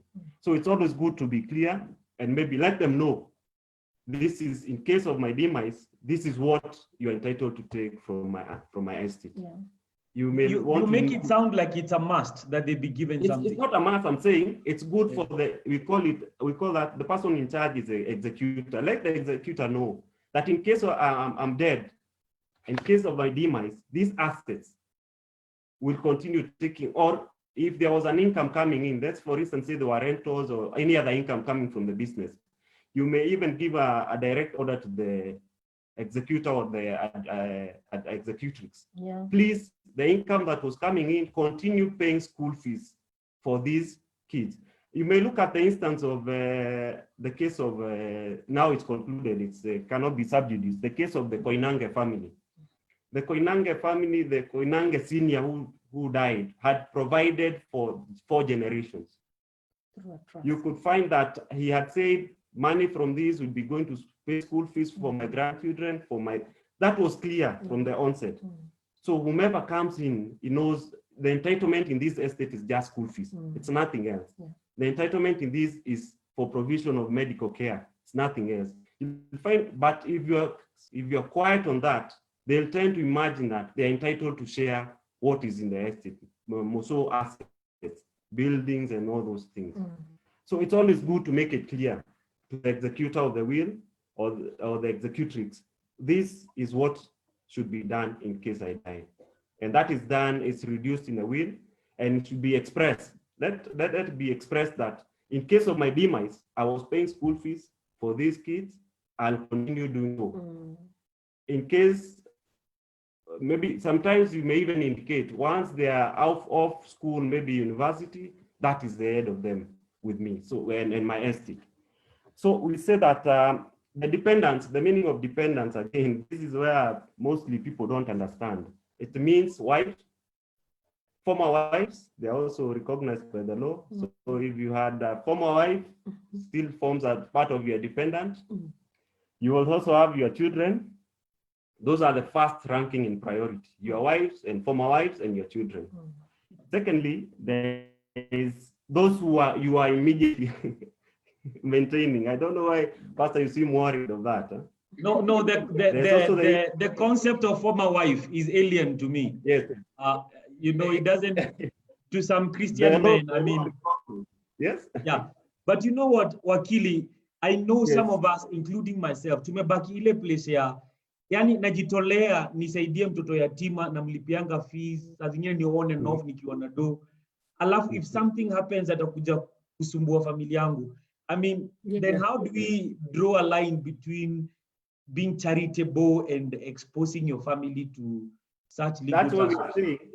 You need to separate. When you're doing a will, let it be expressed. For this, maybe during that period, you may indicate, I was assisting so and so. So whatever I was doing was paying school fees. So once school fees is done, maybe he has cleared university and those things, your relation ends there. Your relationship ends there. But if you're quiet, they have a right to come back and say, yes, he was paying my school fees, he was maintaining me, I have an entitlement to that estate. But if it was clear that it's school fees or medical fee, that's okay. And allow me also add this, that our laws are very kind to the children. When a children is used to a child or children are used to a particular status, then our laws provide that the best interest of the child would carry the day. So that now if that child whom you are supporting comes to court and says, my education is likely to be disrupted on account of this lack of funds, then the court is likely to hold in favor of the child. Why? Because of the best interest. And for the record, I did a case in line with what my husband has just admitted. And in that case, the woman that was deceased had provided for a particular girl and had adopted, quote unquote, not the legal adoption, but had taken in that girl as a child. And the judge, when I raised an objection, because I was representing one of the purchasers of the properties who had bought during the lifetime of the deceased, the judge held that that girl is entitled to the share of that deceased lady. Why? Because during the lifetime of that lady, she had provided to this child like she was her own. It does not matter that biologically she was not hers. It equally does not matter that legally she had not been adopted. But the fact that you took in that child as your own and you provided for him or her legally, you cannot, wezi wacha kwa barabara tu hivyo. The law is very kind as far as the children are concerned. Thank you for that. Wow. So we are saying those are the next people who are entitled as dependents are your parents, your step-parents, your grandparents, your grandchildren. They are all entitled to a share. They form part of the dependents of the estate. So instances, you know, sometimes you may wonder and say, no, this was he's not my father, he's my stepfather. But so long as this person was being maintained or was dependent on you before you passed on, they're entitled to a share of your estate. Secondly, the last bit is when it's a woman who is deceased, the husband, if it was being maintained by the wife, they immediately become dependents of that estate. So we go now to the next one, which is called intestacy. This is where you die and you've not left a will. This is where tunasemanga kuna kizungumkuti, because these are the main issues that are arising in court. Yeah. In this instance, you'll find that when you've not left a will, let me go back to the pros and cons of a will. You'll find that when you've done a will, your assets can be easily ascertained. Yeah. Your liabilities can easily be ascertained. Your dependents are easily ascertained because these are things you have produced in writing. Yeah. So it becomes very easy for your estate to be administered. For the disadvantages now, you'll find it's those instances we are saying. You may bequeath your dependents, but an issue arises. And the other thing is a will is not cast on stone. It can be challenged. Yeah. You find an instance where maybe it was not properly executed. It was not executed as per the law. It can be challenged where you have not provided for all the dependents. Let's say for an instance, I've seen in many cases where a man, maybe during his last days on earth, you'll find that maybe the wife, they were not in good terms with the wife. Maybe they were in good terms with the daughter or a son. He ends up bequeathing the entire estate to that son or daughter. You disinherit the whole family. So in such an instance, if these parties were to go to court, the will automatically be annulled. And you'll go back to the issue of intestate. It will be presumed that you died without leaving a will. And these are the common cases where you're finding in court. Families, both brothers and sisters, are fighting in court. And you know, nowadays, under the law, both girls and boys are equal in the eyes of the law. So instances where our fathers and grandfathers used to imagine that once a lady has been married, you are no longer entitled to inherit from your father. Those are long gone. So they are going outside there, coming back, and that's why you'll find sisters and brothers fighting every day, because the sisters are enjoying both sides. You know, they'll enjoy both sides of the husband and both sides of the father. So the brothers tend to feel they are oppressed, and they'll stage a fight. In most cases, it has even gotten worse because there are killings, there are murders, there are issues. You cannot even imagine a brother and sister going such kind of an experience where you just kill a sister or one of your sisters or brothers over property, which you didn't even work for. It's your father's property. So we always say that it's good when you're doing the will, ensure you make provision for all the parties, whether the girls are married or not. The law recognizes that they have an equal entitlement to their parents' estate. So ensure always when you're doing a will, those provisions are made. That's why we are saying those are some of the pros and cons of doing a will. The other issue is in some instances, you know, in the African context, when someone is doing a will, you always fear that you may die in the next minute. And in the current ages now, you're finding that, sorry to say, because of the many problems you have in marriages, you'll find a man will go out there, or a woman, the wife gets hooked to a man outside there. You had properties, you come home, do a will silently. You know, mostly, even the beneficiaries never know a will is done. This is only left with the advocate's office or with the trustees. They are only read upon they only take effect upon your death. But so long as you're not dead and the wills are there, they cannot take any effect. So we are saying you're finding instances where the mpangos are forcing men to do wills so that they can disinherit the former families with the ill intention and the greed. So they are being abused, but we are saying it's the best alternative, but they are being abused currently. So we are praying that as we continue as Christians, and we will uphold the respect of the institution of marriage, and always recognize that your family comes first. And there's a reason why. You can't struggle with your wife from nothing. And once, you know, men have a problem when they acquire something. When they get money, they tend to, their vision tend to enlarge and see so many things.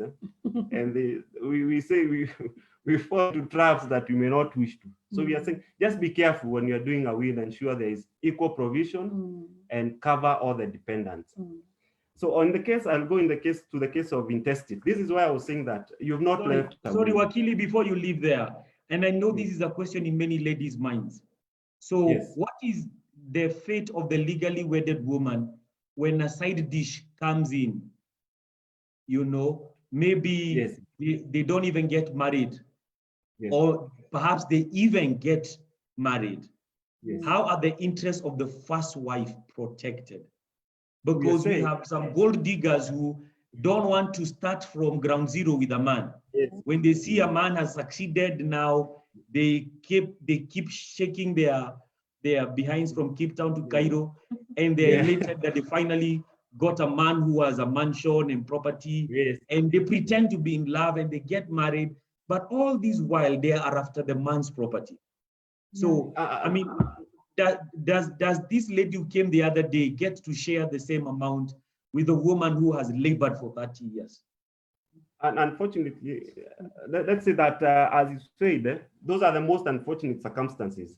But I was saying they don't get to share the equal the equal estate. Yes. As you are saying, my wife had expounded on the issue of matrimonial property. It mirrors the same issue on succession. If this person came in when you had acquired all this wealth, the law recognizes. There's an instance whereby there's a provision under Section 40, which says that these people now become units. If they're adults, they become units. So this person, the person who has come in, is just a single unit. So if your family had your wife and 4 kids, your wife and 4 kids tend to take the major part of your estate. The mpango becomes 1 unit in that. That's the scenario of a polygamous marriage. So the mpango will only be entitled to that 1 unit, the small bit that maybe she came and maybe, made the man at least extend his lifespan on earth. So you should be entitled to that small bit of it. So it should not be worrying. Yeah. But it's very, very important. If in such an instance, I've seen people do, maybe you had some properties and you have acquired that property during that period, you are in that amorous relationship, that period. For a man who is keen on protecting the family, what you'll do in that will, you may make an express provision. This property goes to so and so, only that property. And you see, they are not able to say we were disinherited. They'll be entitled to only that property that you have bequeathed them directly. In some instances, you may talk to them nicely. That sometimes they become wild when they know they are being left out.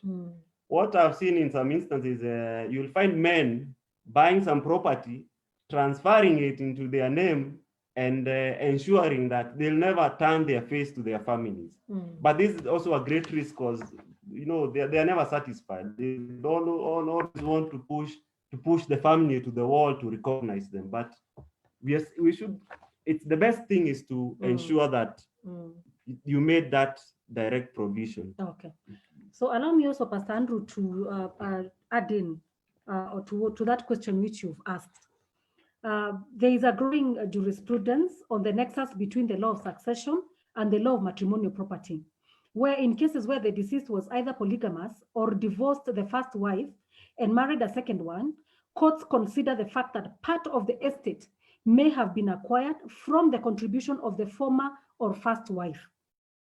In such a case, courts have been seen to make a determination on what forms matrimonial property before determining the net of the estate of the deceased.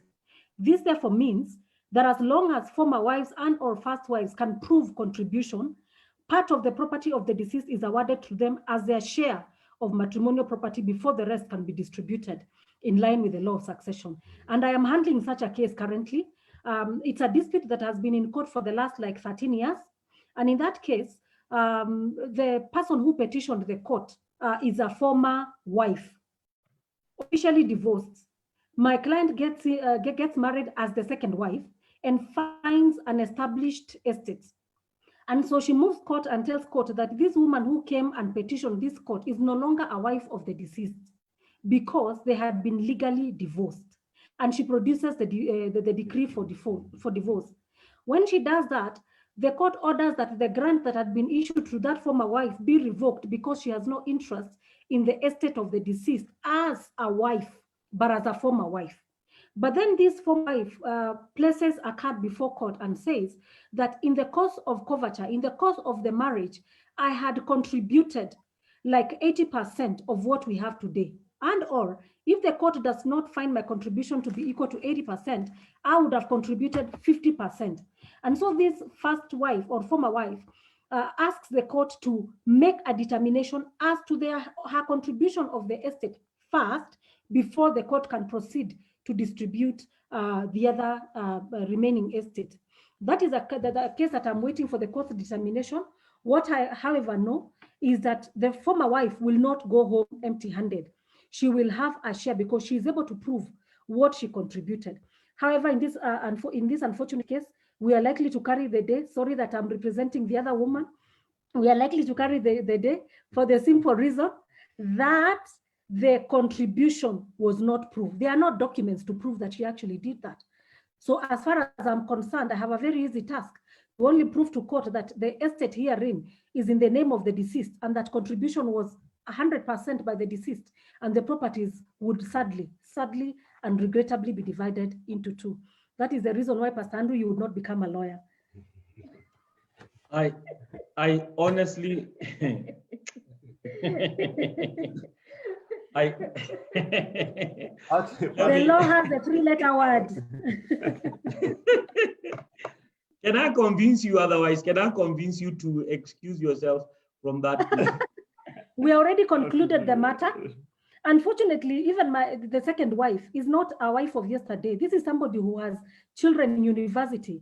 You know, it's unfortunate. If I would give you the reason for the separation or divorce, you could actually hate me. For that reason, I will withhold it, because largely I do family matters. Okay. But these children, even the ones that are born of the second woman, are equally entitled to protection under the law. So if you do not want to find yourself in this unfortunate scenario, do the right thing. Jointly register these properties between yourself and the wife. Avoid such scenarios. Okay. Or stay with one wife. Or stay with one wife. When you stay with one wife, jointly register the properties. Yeah. Or if you're not able to marry, just stay away from marriage, you know. Or don't get any property. Don't get any, just be yourself. You know, it said, in a dead body, there is no property. So once you are dead, you are dead. There's nothing that can be shared amongst your people. So we move on the issue of intestate estate. As you are saying, you'll find that mostly when there are issues of polygamous, as I told you earlier, the law recognizes both parties, and there's a provision for that. Yeah. When there are kids involved, the minors who are not of 18 years and above, the law says that those properties will be shared equally amongst both houses. But when the dependents of the majority age, each one is considered as a unit. Yeah. So you get a share as a unit. If there are 10 kids, the property is divided 10 times.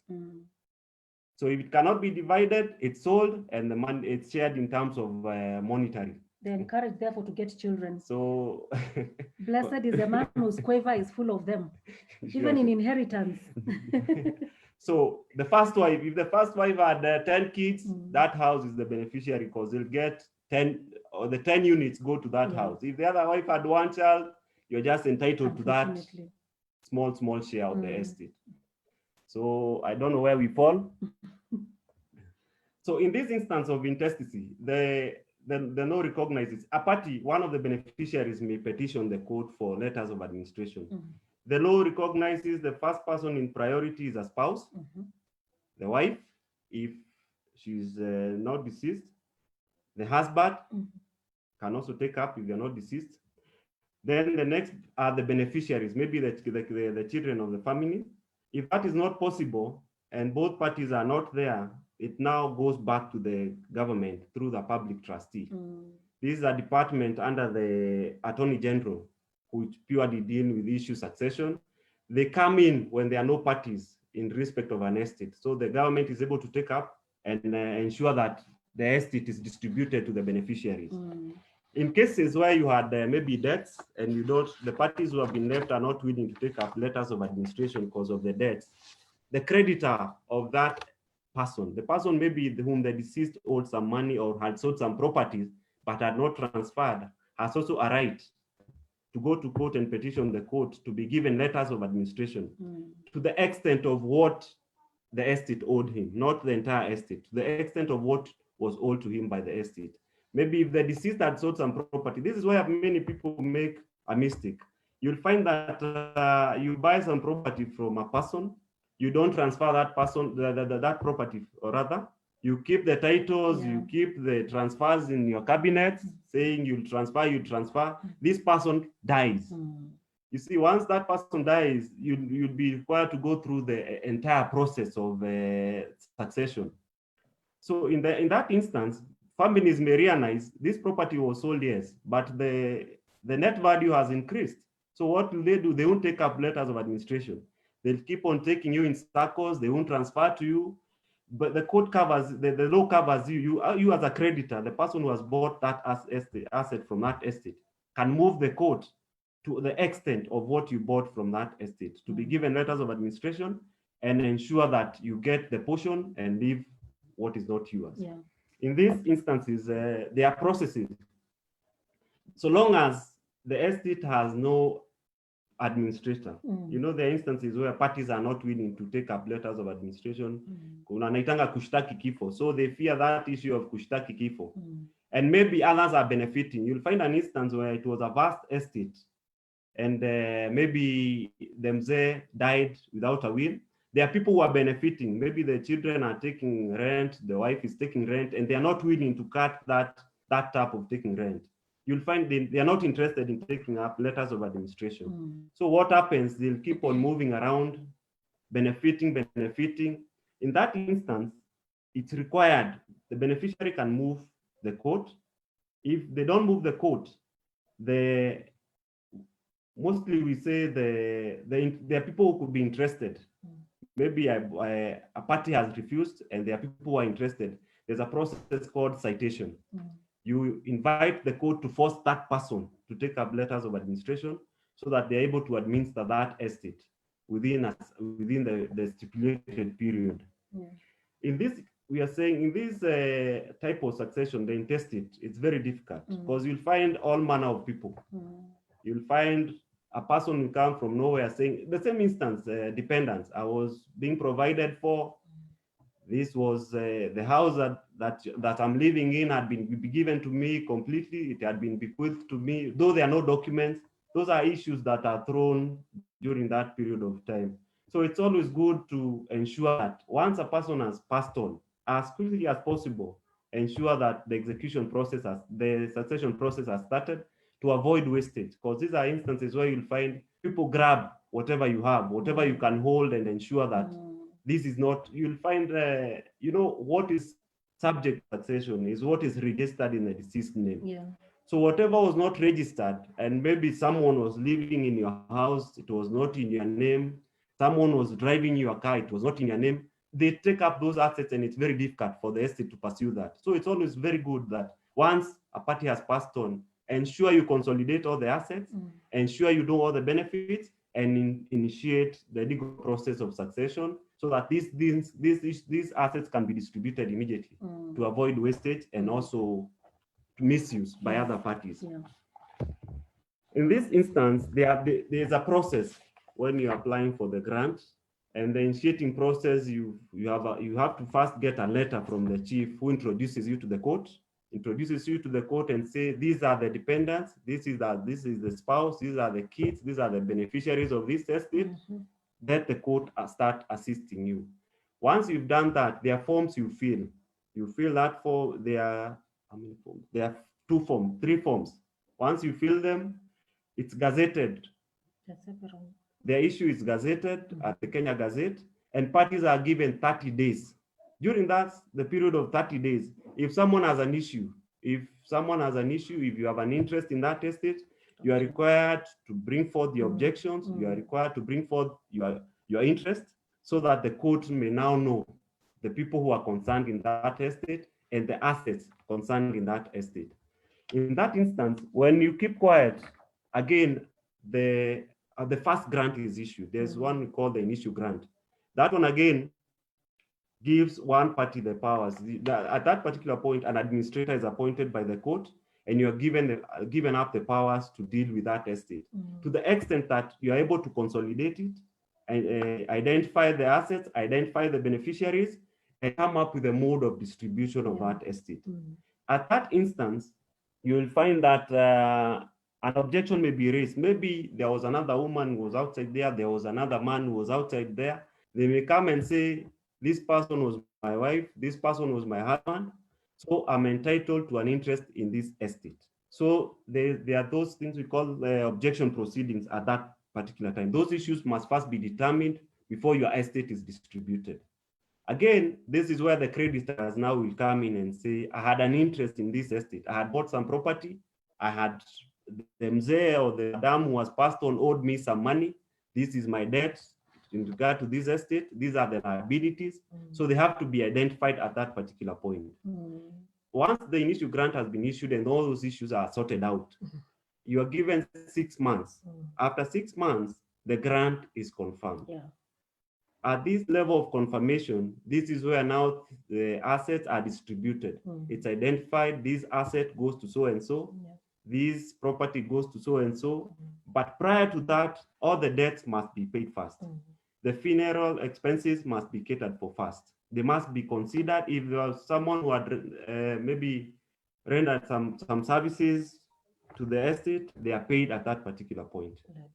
The liabilities must be taken care of before any distribution is done. So if there's a liability of maybe 10 million and the estate is worth 2 million, the same is sold off to first cater for these liabilities. Then who pays the 8 million? Yeah, the 8 million, they'll find a way of, now that becomes the liability, the responsibility of the administrator to know where this money will come from and pay the liabilities. But it will not be demanded from the bereaved family. It will. What if they don't have property to sell? They have to raise the money. They have to raise the money. Either way, they have to raise hizi madeni zingine watu wanajichukulia ni za kuachia watoto wao mashida. Ziko. You see, you've seen property being auctioned over debt, maybe a Shylock business where someone went into the Shylock, took some 100,000, the interest has accumulated to millions, it was not paid. Upon the administrator being appointed, this Shylock man comes waving his money, his demands, saying the estate owes me this money. I gave them. But my point is, if all the property is sold and there is no more property to be sold, they can't go for family members to sell their own personal property. No. They can't go outside the family members. They can't go to another family member's property that he did not inherit. No. The responsibility is squarely on the administrator to know how to raise this money to pay those liabilities. Okay. So we are saying in an estate, there can be one administrator, but the maximum in such an intestate are 4. You cannot be more than 4. Where their kids, maybe below the age of 18, it's always, the law requires that they be 2 administrators, at least two. This is where they are minors below the age of 18. There must be 2 administrators. So I think in those instances, I've covered what is required to be known in terms of the law. And well, I think that's amazing. That's amazing because we have so many questions here that are coming up. My wife is going to read them for you, and maybe you will see how to answer. Maybe can we ask the question one by one? And viewers, if you have any other question, kindly, if you're viewing and you have any other question, let me tell you, this is information that you would be paying for. But someone is suggesting here that they are so grateful that they're getting this. They can't believe they're getting it for free. Well, there are many questions here. Pastor Kathy is going to read them out. Somebody is asking concerning property acquired before getting married, and and they make the vow with what I have now and what I shall have, and this applies when maybe widowers and widows are getting married. How do you go about it? Okay. So that one, as I already said, properties acquired before marriage remains the exclusive property of that spouse, unless this other spouse comes in and does some improvement on that property, wherein now that party acquires some beneficial interest, which they can claim. But if there is no contribution or development that would be done on that property, then it remains the exclusive property of that spouse who's registered in it. Very clear. There another one is saying, what happens when one spouse is a director of a company with another person, and this happened before marriage? In the event of death, how does the law protect the other spouse? Okay, the companies are recognized under the law as separate entities. They have a perpetual interest. They don't die. They are perpetual in nature. So what happens if I was a director in one company with a different person, and I by bad luck, I pass on. My wife is entitled to claim the shares that I was entitled in that company. So the only thing they can say, they cannot go running in and saying the company was owned by my husband, so I'm entitled to everything that, whatever shareholding I was having in that company and the benefit that accrued from my shareholding, that is what I'm entitled to. Wow. And allow me also to say that it is such a rigorous process because a company in itself is a person, is a juristic person. Meaning, therefore, that for you to access a company, you must move the court to lift the veil of incorporation. In other words, like cause the company to be naked so that they can be able to read through. And largely, it's not a very small or mean feat. It is a rigorous one when it comes to companies registered in independent names and not spouses. Wow. And unfortunately, sorry, let me say, unfortunately, in most instances, you'll find the other director tends to, the provisions under the articles and the memorandums give the director a priority, first priority in terms of your shares. So if you get a cunning person, they'll be able to transfer those shares into their name prior to the demise of your spouse. So in that circumstance, it will be very difficult for you to claim any shares from that company. But if the shares are still in existence, you are entitled to the shares and the benefits that had accrued in terms of the shares your husband or your wife held in that company. Wow.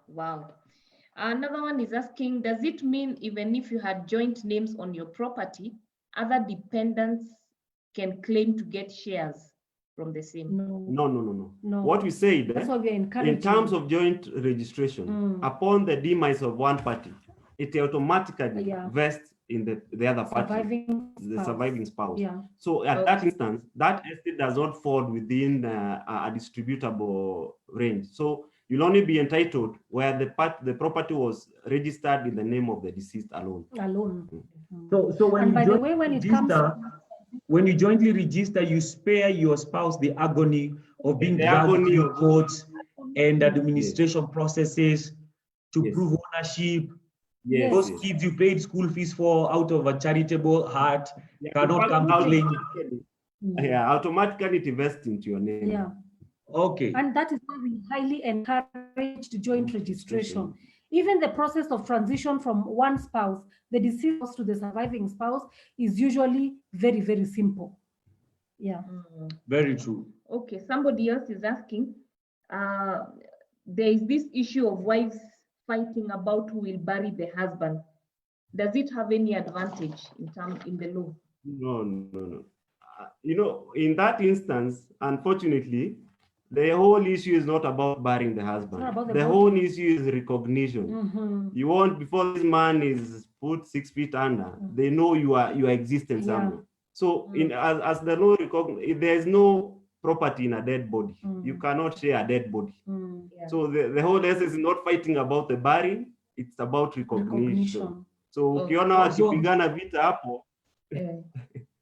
So that is why you have that's why at times you have babies crawling out of the woodworks on the funeral day, on the burial day. It's recognition. And and you'll find that there are so many threats that during the preparation of the burial, there are so many threats behind the scenes. You'll find kids being brought up by your in-laws, by your maybe worthwhile competitors who want something from the estate. Remember, sorry to say, at one point someone found me and told me, Wakili, can I get something from it? It was a vast estate, a very rich man, and unfortunately he was known to be moving around. So Aditi comes to my office and asks me, can we get something from this estate? So I'm asking, what is your interest in this estate? And you know what she told me? I said, alikuwa anajulikana kutembea tembea, I could be one of those people aliyetembea na wao. So they are all manner of issues. So a gold digger. You have to be very careful. So, but what you have told us is any child you got out of wedlock, whether you stayed with that child or not, as long as there's proof of paternity, that child can contest the will. Yes, they can contest the will. Wow. Okay, one last one. I believe the questions have been answered satisfactorily. This one is saying, they are thinking bank loans are insured. So when someone dies, the dependents are not entitled. Yes, in most instances, That's a contract now. that, there's a contract between the bank and the deceased. Yes. That is when they're insured. There are instances where there are loans that are not insured. It's not necessarily a bank loan. You may have borrowed a personal loan from an individual. These loans are not insured. In agreement, There are those Shylock, as I was saying, there are those Shylock loans that are not insured. Upon your demise, they become liabilities of that estate. So immediately, before even distribution of the assets, the first things to be settled are those debts and those other liabilities. Wow. So the catchphrase here, Wakili, is joint registration, joint registration, joint registration. Joint registration. Yes, Pastor. Powerful stuff. That one we So have like a nice worship or praise song. Or even a rap song. Yes. It could be a nice rap song. So listen, Wakili, I know there are many more questions that our viewers have that they would like to ask you. Where do they find you? Where is your landed office? My office is, I'm based at Vicmac Plaza, next to Egerton University Town Campus. I'm on 3rd floor, suite number C2. Okay. My wife is based at Highway Towers, and we do separate offices.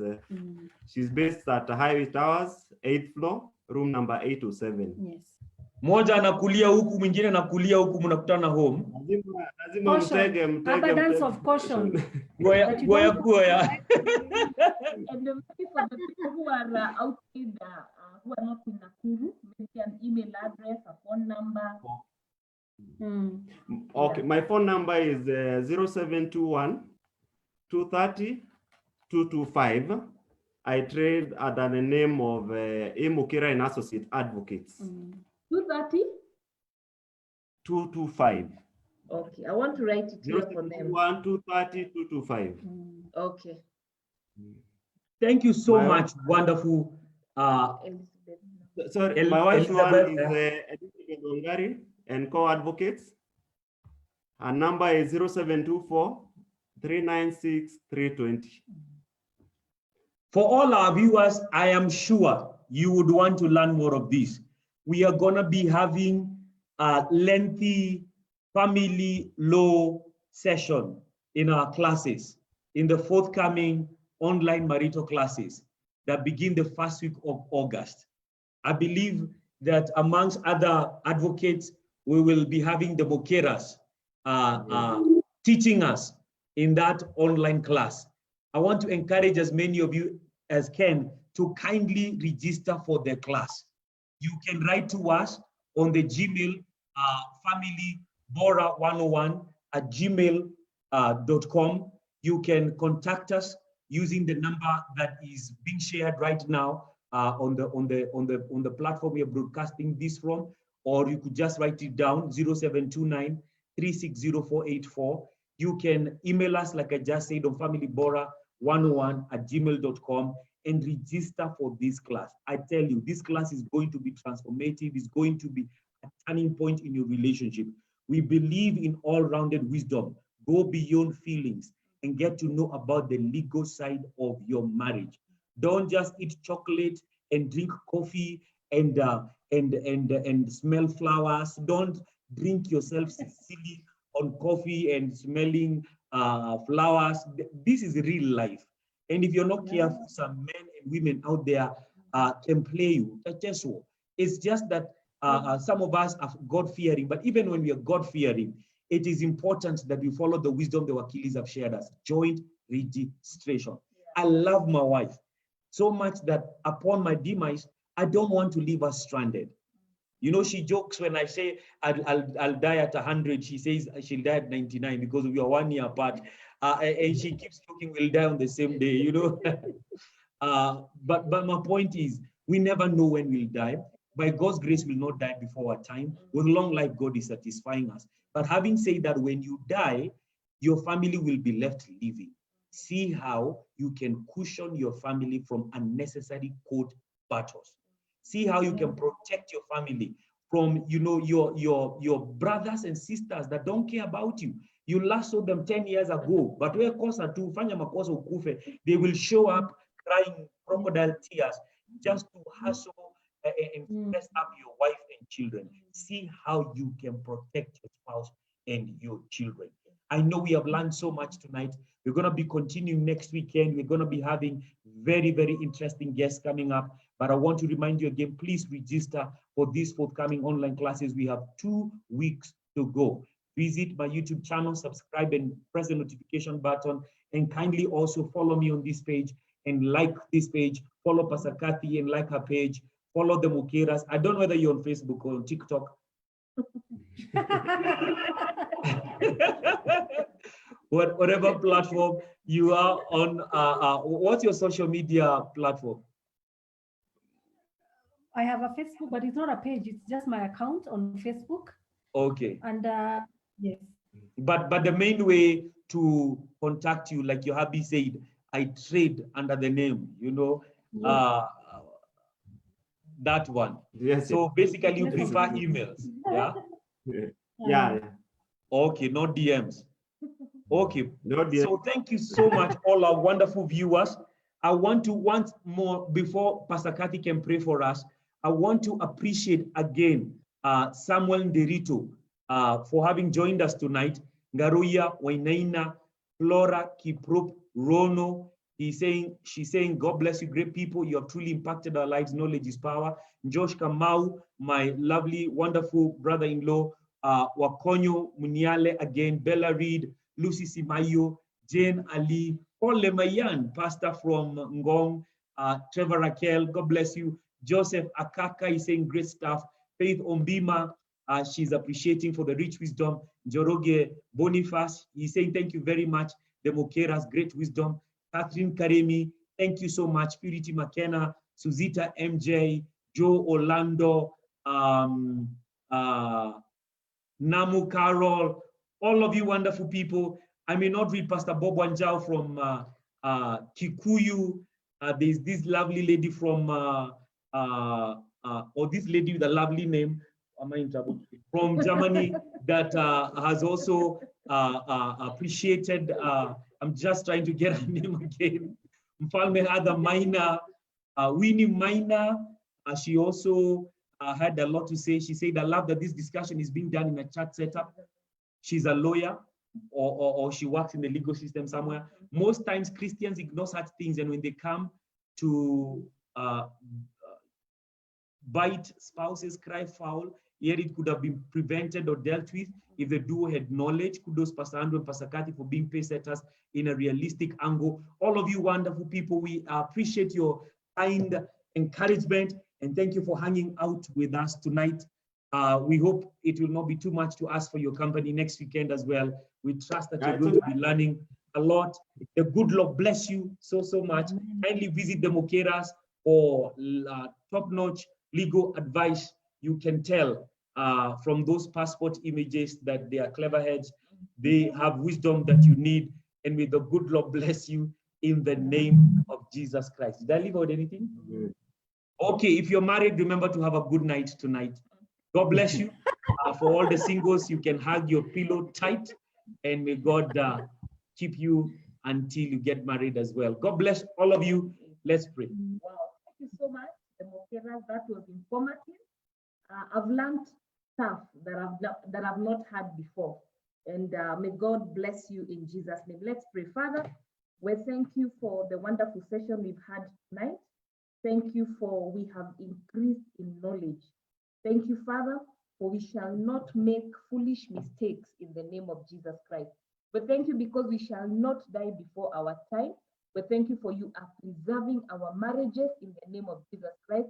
And thank you, Father, because as we conduct ourselves in everything we do, we shall do it with wisdom in the mighty name of Jesus. We ask you to bless our guests tonight for that informative session. May you bless their business in the name of Jesus. Bless our marriages, keep our homes, oh God. You are the one that keeps our home. After we have done everything we need to do, after we have applied all the wisdom that we need to apply, the bottom line is you are the one that keeps our marriages. May you preserve the sanctity of our marriages, oh God, and may our marriages stand the test of time. In Jesus' name, amen. Amen. And I want to appreciate somebody very important, our mom, Reverend Kathy Kuna, for watching tonight. Thank you, mom, for your great encouragement. We love you and our dad. Thank you so much.